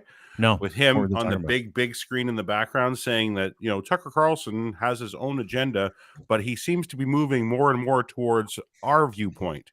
That was from Russia. That was in Russian. I tweeted it out today. So yeah, he's gone full fucking. Didn't the Kremlin also put out? Yeah, I'm all in. I want to see Anderson Cooper now. Like I know. Why That's a would good we one, threaten Brian. That's a really people when we could get other people to threaten him? Right, takes all the heat off us. Slippery. I want to see Anderson Cooper beat the fucking shit out of that pussy. And Tucker Carlson comes from money, and he's soft, and he's a bag of Hates gay milk. And he's people. fucking hates gay people, hates black people, hates everybody that isn't white or neo-Christian or doesn't come from the Tyson chicken family. Like he fucking hates everybody. But did you see the report that said the Kremlin is telling Russian state media to just keep putting on Tucker Carlson's show to the point where they're dubbing it now and playing it on Russian television? Yep. Fox News. Yeah, they're saying that the clips are to be used as a part of their propaganda machine now because it's so good for their image. So to show, the West is starting to see Russians that don't listen to anything else. The West is on our side. The West Starting to come around. knows. Yeah, Which so is weird funny. because today the CRTC finally did something normal. I don't know. Did you hear this? It just I didn't happened. hear CRTC kicked RT right out of Canada. They're like, you can't fucking broadcast in here at all. It was at first, it was like Bell, Rogers, Telus. They're like, no more RT. So they sat on the CRTC's roster of like foreign channels that are allowed to actually broadcast in Canada. Today, the CRTC made a decision, and it probably had nothing to do with that dumb fuck Ian Scott that runs it. By the way, he's not going to get a second term, but that much I know. Maybe it's a third term, but he's done, which is great news. Yeah, and I think I might take over. Can you imagine me being the head of the CRTC? I'm in for a vote for that. I'd vote for you know what I'm doing? First thing I'm CanCon? doing? Yeah, I'm getting rid of. First thing I do if I get head of the CRTC, I'd get rid of CanCon. Second thing I'd do is I would erase every record with my name in it, and then I'd quit. and cancel Jason Kenney's radio show. Yeah, I'd cancel it right away. I'd put laws in place that said if you're We a beat 'em. politician, you can't. My weekend best of show at the Locker Room was number one, head to head with because we rerun our show. Bunch of recycled crap was better than his show. Is that what you're saying? I love We it. rerun our show on the weekends. and Dee was making fun of us for it, which is funny, right? That's why I'm always very careful about saying anything about traditional radio or other people in the business because we do all these stupid things too. That's so funny. So we rerun our show, and it's on Saturday at the same time. And our boss went in and pulled the numbers from Kenny's first show, and he's like, "You guys fucking beat him. Not only that, you were the most listened to show on the weekend in Edmonton." And I'm like, "Wow, fuck, that's sad." Yeah. So That's this morning awesome. we played a break where we played fart sound effect noises, and then we got to pick which one we would use if our car horn was a fart. That's going to play this That's weekend. #1 content right there for all of Edmonton. And you wonder why we fucking shit on Alberta all the time. How many farts do you have to pick from? Well, I had a fart sound effect thing, and it was just fart like bank? 30 farts all in a row, and we were playing it, and I went, I wonder which one we would pick if your car horn was a fart noise. Can I tell you why you did that break? I'm gonna tell you why you did that break. Because wanna you be in that found a meeting. file. You found a file that had 30 farts. And you're like, I need to create something around this just for the express purpose of for 2 minutes in the morning playing farts on the radio in the city of Edmonton. That is Lachlan, why you did that, right? Don't take any shit from him, Lachlan. He's the guy that had a separate microphone next to his asshole. I fart admit it into freely. it. Yeah, butt mic all the time. And I wouldn't say a word. I would just keep going. But that is why you did it. That is why No, you. okay, hold on. You're wrong. No, we were it's 'cause updating the news You had about 2 the minutes woman of in fart North sound Carolina. effects, and you're like, I need to play these farts, so I need to find a way to justify 30 minutes of farts on the radio. Boom, it works. Listen, we were updating the news on the woman that had the fart license plate in North Carolina. So there was a reason. Should have That was license my plate that end. just said fart. That was my end. And then Grant said that Tesla, you can download a file Yeah. and you can actually put a fart noise for your car horn. And I'm like, well, that's where that break went. If you're wondering about the creative process. And when a guy like Lachlan hears stories like that, he thinks to himself, less work for me, more farts on the radio, everybody will be entertained. It's a fucking home run. I get it. It's true. A prep Hey, wind. well, Jimmy's Ryan, was really wet. He had like a since really we're on wet the, sounding pick. Since we're on the topic of bad breaks, we have this video actually of this break and right now. I'm just kidding. Oh, please! No. I can't be in. I can't be around if you do that. Listen, I will never tell you guys what to do on this podcast. Do I have it on me right now? Mm-hmm. No, I can get it though. Might take a bit, but not today. I don't know. Not We're today. on the topic of radio. If I had $1 million, I might be able to get it, but not today. Would you be rich? I'd be rich. I'd also buy. I'd also be buying a single family home in a GTA area as well. Oh. Okay, listen, that's a perfect example. That's a perfect example of why I don't like to make fun of other people's content, because I did a break for 3 minutes. He's writing his own Bare Naked Lady song. That's why. Where we played fart noises and decided which one we liked the best for our car horn. I know, but that's just good. That's just good radio. In the 6, we did what 2 celebrities would you like to see? Were those 2 breaks between the Ukraine update? After and before? You gotta be kidding me. I'm gonna piss my pants. What was it's the funny phrase because you that come on paid this today? show and you're like, we do, what's the song of the day?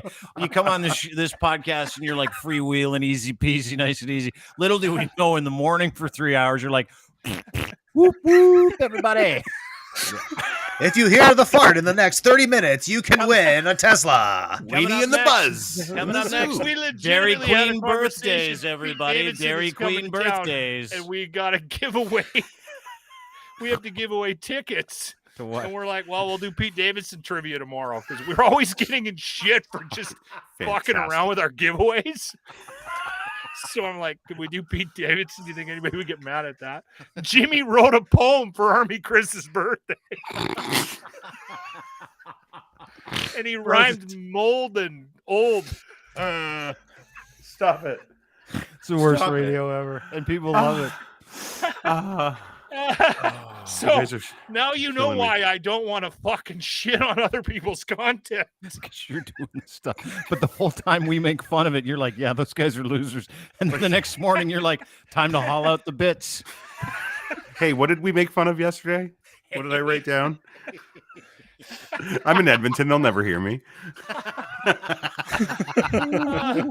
That's so funny Elon because Musk it's true. Threatened to fight Putin. That's a topic. Here, Locke, you can do one. I got one for you. You could do how do you like your hot dog? That's a good one. And you give 6 different types. No, bacon. Yeah, Sorry, is it was a hot bacon. dog a sandwich or a whatever. The steak is a hot. Coming up in 5 minutes, everybody. After we play Coldplay again, is a hot dog a sandwich or a taco? 5:20, 18 degrees. Bye. got guaranteed weather's next. Dude, I know a friend of mine. She got offered a job at a radio station in Ottawa, and she was like, "Might as well go for it. You got to get that bit now, Chris. Get that bit out. $1 million bit. We have to go all the way. I can't stop now. Okay, No, I'm in a mood. You guys I'm play flowing. I gotta go. I'm flowing." It's a personal thing. But I was talking to this very nice lady in Ottawa, and she's like, "Got offered a radio job today." And then there was like silence, and then she just goes, One of my favorite No, stories. this is a great story. This is a great story. So I'm not done. She says she starts laughing, and the guy was all quiet, and the first thing out of his mouth is, "I gotta tell you, I cannot find any." Stop it. Stop it. It's like, I can't find anyone that's willing to work on the radio in Canada. And she's like, "Yeah, no shit." Well, you get fired every 2 Right? years. Like, And it was like 30 grand to do 40 radio stations. So it was like, yeah, what are yeah, you that's the talking other about? thing. Yeah, then your voice tracking. Actually, I just opened my own business. I'm a dog shit picker-upper now. Thank you for the offer. Can I just bring this Darren Cunningham comment up? Yeah. Speaking of radio bits, Locke, I also used to do them. Darren reminds me of one. Quote, "I remember Dean back in the day doing Smell My Finger." I remember this too. Sending Todd out onto the street where I would send Todd out and they had to guess what his fingers smelled like. So he'd be running around going like this to people. So you did some great radio contests. Excellent radio. I got up at 3:00 this morning. It's probably why I'm fucking delusional. And I picked up a midget, drove him to a park, and hit a box of Lucky Charms for prizes. Yeah, you did a scavenger hunt today. That was actually really funny. I was dying about that. That lady got it. Good It for just her. keeps getting back. And then in the afternoon, you took down the theocratic war machine on the internet with a guy named Chris Vickery. So in the morning, you dabble in midget hiding. In the afternoon, you get into cyber warfare. It's Well, smart. and I asked him if he could get rid of that video on the internet of me masturbating because they keep wanting Bitcoin. The look on his face when I said, "Can you help me get that video off the?" Oh, and it's then already what's a his clip. fucking suggestion? Did you hear it? He goes, Yeah, make "Oh, 100 of them, make them a little different. Just I'm like, flood dude, then the there's market with 100 you whacking videos off. of like Lachlan jerking off. We don't want Flood that. the market. Then nobody wants it anymore. That was a good laugh. Coming up. Oh, you got it? It's on. It's just it's silly to convert because it's on TikTok of all places, but I got it. Of course, it's on TikTok. I'm not going to tell anybody where this came from because it doesn't No, I'm matter. going. I'll take a bite of No, Lachlan you're too. staying. I'm going. You By got the to way, stay. tomorrow. Hey, listen. No, I gotta go. You- Tomorrow we need to discuss why my pee smells like hickory sticks. If we can jot that down, because I'm that a little in bit hour concerned. one. Yeah. All right. Have a good day, guys. Hi, Locke. He Just did leave. left. We can't He play just this left. without him here. Should we Poor play it? guy. Oh, I got it. Yeah, I got Oh, it right yeah. here. Give me a Yeah, sec. but should we wait to play it when he's here and he somebody won't read him? stay. He'll never stay for it. Well, he'll go out and come back in again, but he's gone now. He's not coming back, and I really want to make him uncomfortable with this because he gets really uncomfortable with this stuff. Can you get him on FaceTime and just put him up to the camera? A radio friend of ours, Stephen Kepler, who hosts a show in Kelowna, he tweeted the other day that due to inflation, the bare naked ladies need to rewrite "If I Had $1 Million." Which is so true. $1 million doesn't go nearly as far as it used to. So we've done just that. If I had $1 million, If I had $1 million, I'd buy the average single family detached home in many large North American cities. if I had $1 million, If I had $1 million, I couldn't buy furniture for my house. Why? Because I spent it all on the house. and if I had $1 million, If I had $1 million, I'd buy you a bike for when gas continues to spike. if I had $1 million, I'd buy a roof.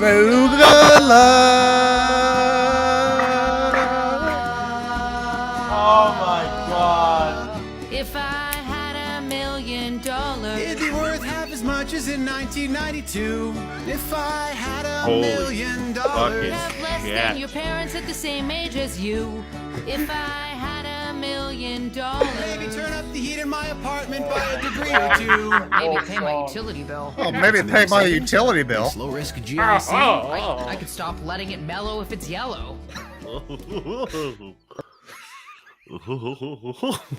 Holy fucking shit! They get paid, and I understand they get paid really well. I was gonna say, remember Ryan? We talked about that. Yeah, we talked about these people, and they get paid really well for what they do, and that's not right. Oh my god! And that's why Dean was like, you know what? Even if they heard us making fun of them, they just be like, "Here's my T4, motherfucker." It's true. Yeah, I used to do that all the time. Here's That's my nice. T4. Have a look at my T4. Don't care what you say. Oh, Well, wow. Oh, that was if you're in radio, oh my God, thank you for getting that. If you're in radio, don't ever do that. Like, don't ever do that. Yeah. And no offense to the people that were trying. I know it's trying, right? Your boss is probably like, hey, you should do some parody songs. Do you think that's what it is? Do you think maybe Don't they're do it. really creative people or like regularly, but they're so beaten down by their corporate fucking Maybe. shell? No, I think they're that trying was to a be bad funny. decision. That was like I made a few of those in my 30s. Yeah. Not on the radio, but like that was one of those ones where you do it and you play it and you're like, that should never see the light of day again. I've demeaned myself. I have done something that I should not have done, and they should apologize for that to the industry. Can we make one of those An open letter? Yeah, they need to do an open letter to the actual industry, the dying industry of radio, and go, "Hey guys, listen, fuck, We're not doing you any favors." Yeah. We tried to be funny. We tried to do radio. We tried to take it back in time. Sorry, we fucked it right up because we can't do it because we don't have those gifts, right? Just so wordy. It was just so wordy. It was just awful. Never. Ryan, do you want to apply for radio together for lulz? See what happens. You and me. We'll do the weenie in the butt or something. Weenie in the butt, the morning. Weenie in the butt. That's one of the greatest Family Guy videos of all time. Right? That Weenie morning in the show butt. from Weenie in the Butt. Yeah, that's all it is. Just all you see now around here is Weenie in the butt, and maybe they'll throw a woman in there because they're like, everybody likes to see a woman on the radio now. It's like that's all it is. It's just terrible. I hate to shit on it all the time, but they I also love do it. a great parody on Parks and Rec, Crazy Ira and the Douche. Let's do it, Chris. Crazy Ira and the Douche. We'll put a tape together. Honk. We'll do. Am I wrong? Or, like radio just is not cool anymore, right? Like if you're on it used to be cool. Radio was cool because it was like you had three things: radio, TV, back then. But it's just not cool anymore. It's like you guys are faking it. Everything you do is a lie. Everything you talk about is like, guess how much Wonder Bread it takes to fill the stomach of an owl. Like, you know. I will say that everybody my father's age loves Derringer. Oh yeah. He's a legend, though, dude. Everybody Dave Rook's age and his friends, it's Derringer in the morning. Yeah, but legend, then you good look guy. at but think about what happened to the guys like Alan Cross. We don't have like that sort of radio. Those were like the cool dudes from radio back. He was in my the day. boss for like 5 minutes. Alan, yeah. Well, you know what I mean? Like his style of a show made him like a legend in rock and roll. And that's what rock and roll was synonymous with Alan Cross in Ontario and possibly. Which is a elsewhere, real I don't know, shame. but, you know what I mean? You have a 'Cause I different know him. relationship than a Yeah, listener, it's you a know? real shame. When they piped in Nikki Sixx for a bit, and Nikki Sixx's radio show, they just, whatever he did, that was pretty cool. Mm-hmm. Nikki Sixx did all right. Oh, I and didn't know Alice that. Cooper for Alice a bit. Cooper, yeah. For a little Kim bit. Mitchell? Like, remember Kim Mitchell had a little with his little Q107. Might as well go for a soda. Nobody hurts. He would bring his guitar in and just be like, "Hey, everybody." Well, he played for free at all the festivals. Why not do it on the radio? Not for free, apparently, according to what Dean tells us they make. Oh no, he made a lot of money. No, I meant at the festivals. He played Oh yeah, he for played those for free. Before we go, Dean, just I know you talked about this today, but I think we should just quickly mention it. Blue Jays are a fucking wagon. You see this? Matt Chapman picked him up from the Oakland Athletics for a bunch of non-roster players, actually some studs, which is unfortunate, but this guy is a fucking 12-bell defender. He's the best defender in Major League Baseball, specifically at third base. He'll hit 40 home runs. He'll run into 40 home runs. Doesn't hit for average. He's a fucking team guy. They finally have a third baseman. I don't know if anybody's been paying attention to this, but I fucking tweeted the shit out of it today because I'm like fucking triggered for Blue Jays baseball because of what they did in the offseason. Like, I mean, fucking triggered. Absolutely. Gaussman. This Japanese pitcher, I can't remember his name. Kikuchi, is that how you say it? Yeah. Like they went out and spent. Nobody else is spending. They went and got fucking Matt Chapman. He's the best defending third baseman in all of baseball, and he fucking crushes. I don't know. I knew a lot of girls in high school that defended third base pretty good. So Yeah, that's true. And all the vaccine stuff too about the guys not being able to play in Toronto. Oh, That's yeah. a real thing. You see that? That's gonna put a real advantage to Toronto, eh? Like that's crazy.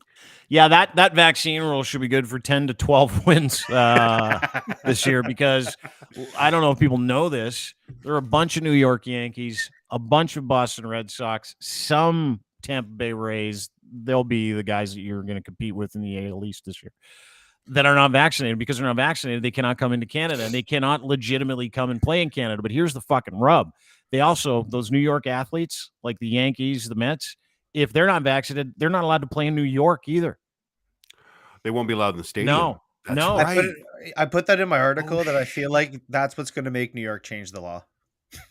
Yeah, oh, dude, it's gotta the be. It's the fucking Yankees. Yeah, they'll change it for the Yankees. And you know, part of me was like, listen, if no one's wearing masks, no one gives a shit. We're dropping mask mandates. We're dropping those PCR tests and the rapid tests. Like, people can say, why the fuck are we still doing that? Like, I think it's great because it gives the Jays a competitive advantage against teams that don't have any vaccinated players. All the Jays are vaccinated, which is fucking amazing. But, yeah, I don't see the point in it anymore, to be honest with you. I think it's fucking stupid. But so the I Jays like can be first place. That's why. I like it. That Like is a cool. third of the Red Sox. Is that what happened? This is from Ray, our boy Ray. A third of the Red Sox are not vaccinated. They're being very, very quiet about who it is, but there's shitloads. And Aaron Judge's interview is the one kind of like hint that I found online, is that I don't think he is. And he just laughed it off and was like, a lot can change. I'm not really thinking about that right now. Just looking forward to spring training. So, like, I think he might be one of them, but they're keeping it very hush-hush on who is and who isn't. That is fucking awesome. Can't play Major League Baseball on Zoom, boys. And Aaron Boone, their manager, was like, it's concerning. Is that what he said? Yeah. Did Correa said the same thing today? Correa's like, we don't know what to do. Yep. I'm like, yeah, no shit. I didn't know a third of the players on the Red Sox were vaccinated. That is fucking unbelievable. Yep. I can see the team owner sitting up in the box with a dart gun. There, he's good. He's good now. Put it in their water. Put him on the plane. Put it in the Gatorade. But a hot take, though, watch New York change the law because Yankees is life. Yankees is life. It's like if the Maple Leafs weren't vaccinated and they're like, well, you can't play on the Maple Leafs. People lose their fucking minds. Fucking vaccinated right away. Yeah, this will make those. That's the fucking funny part, is all those guys are going to change their mind, or the team's going to make them change their mind, right? For sure. Unless they drop the mandates, which or the mayor's a Mets fan. Yeah, Adams. I think his name's Eric Adams, New York mayor. Yeah, he is a Mets fan. Yeah, there you go. So he's not changing anything. Yeah. Breaking: New York State says Yankees don't have to be vaccinated, but Mets do. Lol. Yeah. Lols. Lols. All right, thanks, boys. Appreciate it. Hey, guys. That is Rookie. My friend Chris Rook. You can see him at DeanBlundell.com. Blogs his dick off. Some great stuff at DeanBlundell.com, including that new stadium that's going up in Buffalo. $1.4 billion in Buffalo. $1.4 billion. Outside. An outside stadium. It's an outside no dome. stadium. No dome? They're not doing a dome? They're doing an outdoor $1.4 billion, and they're like, the extra $20 million for the roof. Can't do it. And it's to give fans the Buffalo experience. That's so fucking ridiculous. The Buffalo experience with the smells. Yeah. Yep. So part of that is you're going to have a shit waiting for you in your seat when you get there. And you have to get fucking wasted before you get in and get in at least 2 fights if you want the Buffalo experience. That is wild. I didn't know. Anyway, go check out Chris's stuff. There will be a fight services coordinator on site to set you up with somebody to fight. It's nice. Yellow Jackets. Yeah, it's just to love those. Dude, there's just going to be more people to fight. That's all this is. There's going to be huge fights. I'll leave on this for my Bills Mafia fans. If there's a stadium inside a dome, it gives you a lot less of a chance for a field goal to go wide right. Oh, hot stuff. Thanks, Rookie. Thanks, Ryan. Appreciate seeing you too, brother. All right. Yeah, it was good to see you too. I'm glad I got to jump in and say hi. Yeah, me too. Always great to see you, pal. These weeks are like my little bonuses. I love it. Yeah, where you can pop in. Anyway, great to see you. We'll talk to you soon. That is Ryan Lindley, at Ryan Lindley on Twitter. Oh, dude, what happened? You there? You there? Did you just? Oh, now he's gone. Now he's for sure gone. Anyway, doesn't matter. Everybody's gone.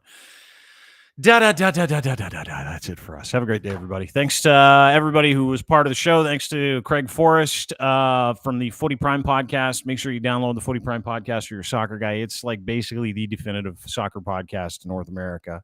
James Sharman, Brendan Dunlop, bunch of guys, including Craigie. Make sure you go and download it anywhere you find podcasts. It's awesome. Thanks to him. Thanks to Chris Vickery at Vickery Sec, SEC. This guy is a ninja online. He has all the goods. Really appreciate him telling us about cyber warfare, exactly who the players are, who the people are. It's all about God. We knew it. We've been saying that for like years. But go follow Chris, and don't forget you can check out the liner notes and everything. I think they're called liner notes. Description. Check them out in the description as well. You can follow them there. Thanks to our friends and sponsors at Domination. Dominate with your content. Use dominate.com, DMNTN.com. Try them for free. It's for people that do online content, gaming, streaming, what have you. And not only do they make your job easier when it comes to doing promos, it's artificial intelligence, and it takes like a fraction of the time. So like you're going to do a promo after a show, right? And it's going to take you like 2 hours to do it. No. With these guys, you can do like 72 promos, bunch of legacy content. You can put them across all your platforms in like 7 minutes. Yeah, a bunch of stuff. It's great. Use them. DMNTN.com. Try them for free today. Also, Ed's Fine Imports and his Gitch. We wear his Gitch. You should too. GITCH3 is your promo code. EdsFineImports.com. Check him out. He's got a full online store of clothing for men and boys, including 34 heritage jeans. He's got tremendous underwear, including those Gitch. Promo code GITCH3. Type that in when you go to edsfineimports.com. He'll send you a free pair when you order from edsfineimports.com. And last but not least, Easy Auto Financial. Our friends at Easy Auto Financial make it easy for you to get into a car. If you got financing issues, you got credit issues, these guys don't care. They're absolute rocket surgeons. And you're financing from Easy Auto Financial. What does it cost? Great question. Nothing. It costs nothing. Zero. Yeah, zero. They'll get you the car you want too. Doesn't matter about your credit. No obligation. Go to easyautofinancial.ca for more information today. That's it for us. Have a great day, everybody. Really appreciate you being part of the show. We will be back tomorrow with my friend Karima Saad. She is going to join us. We've got actually a pretty busy week. And not only is Karima going to join us tomorrow, but I believe my friend Greg Bonzarelli is going to stop by too, because he was bit by a snake in Nicaragua yesterday. Like a legitimate snake. He's like fucking petrified of snakes. So we'll make fun of him tomorrow. Have a great day. We'll see you then.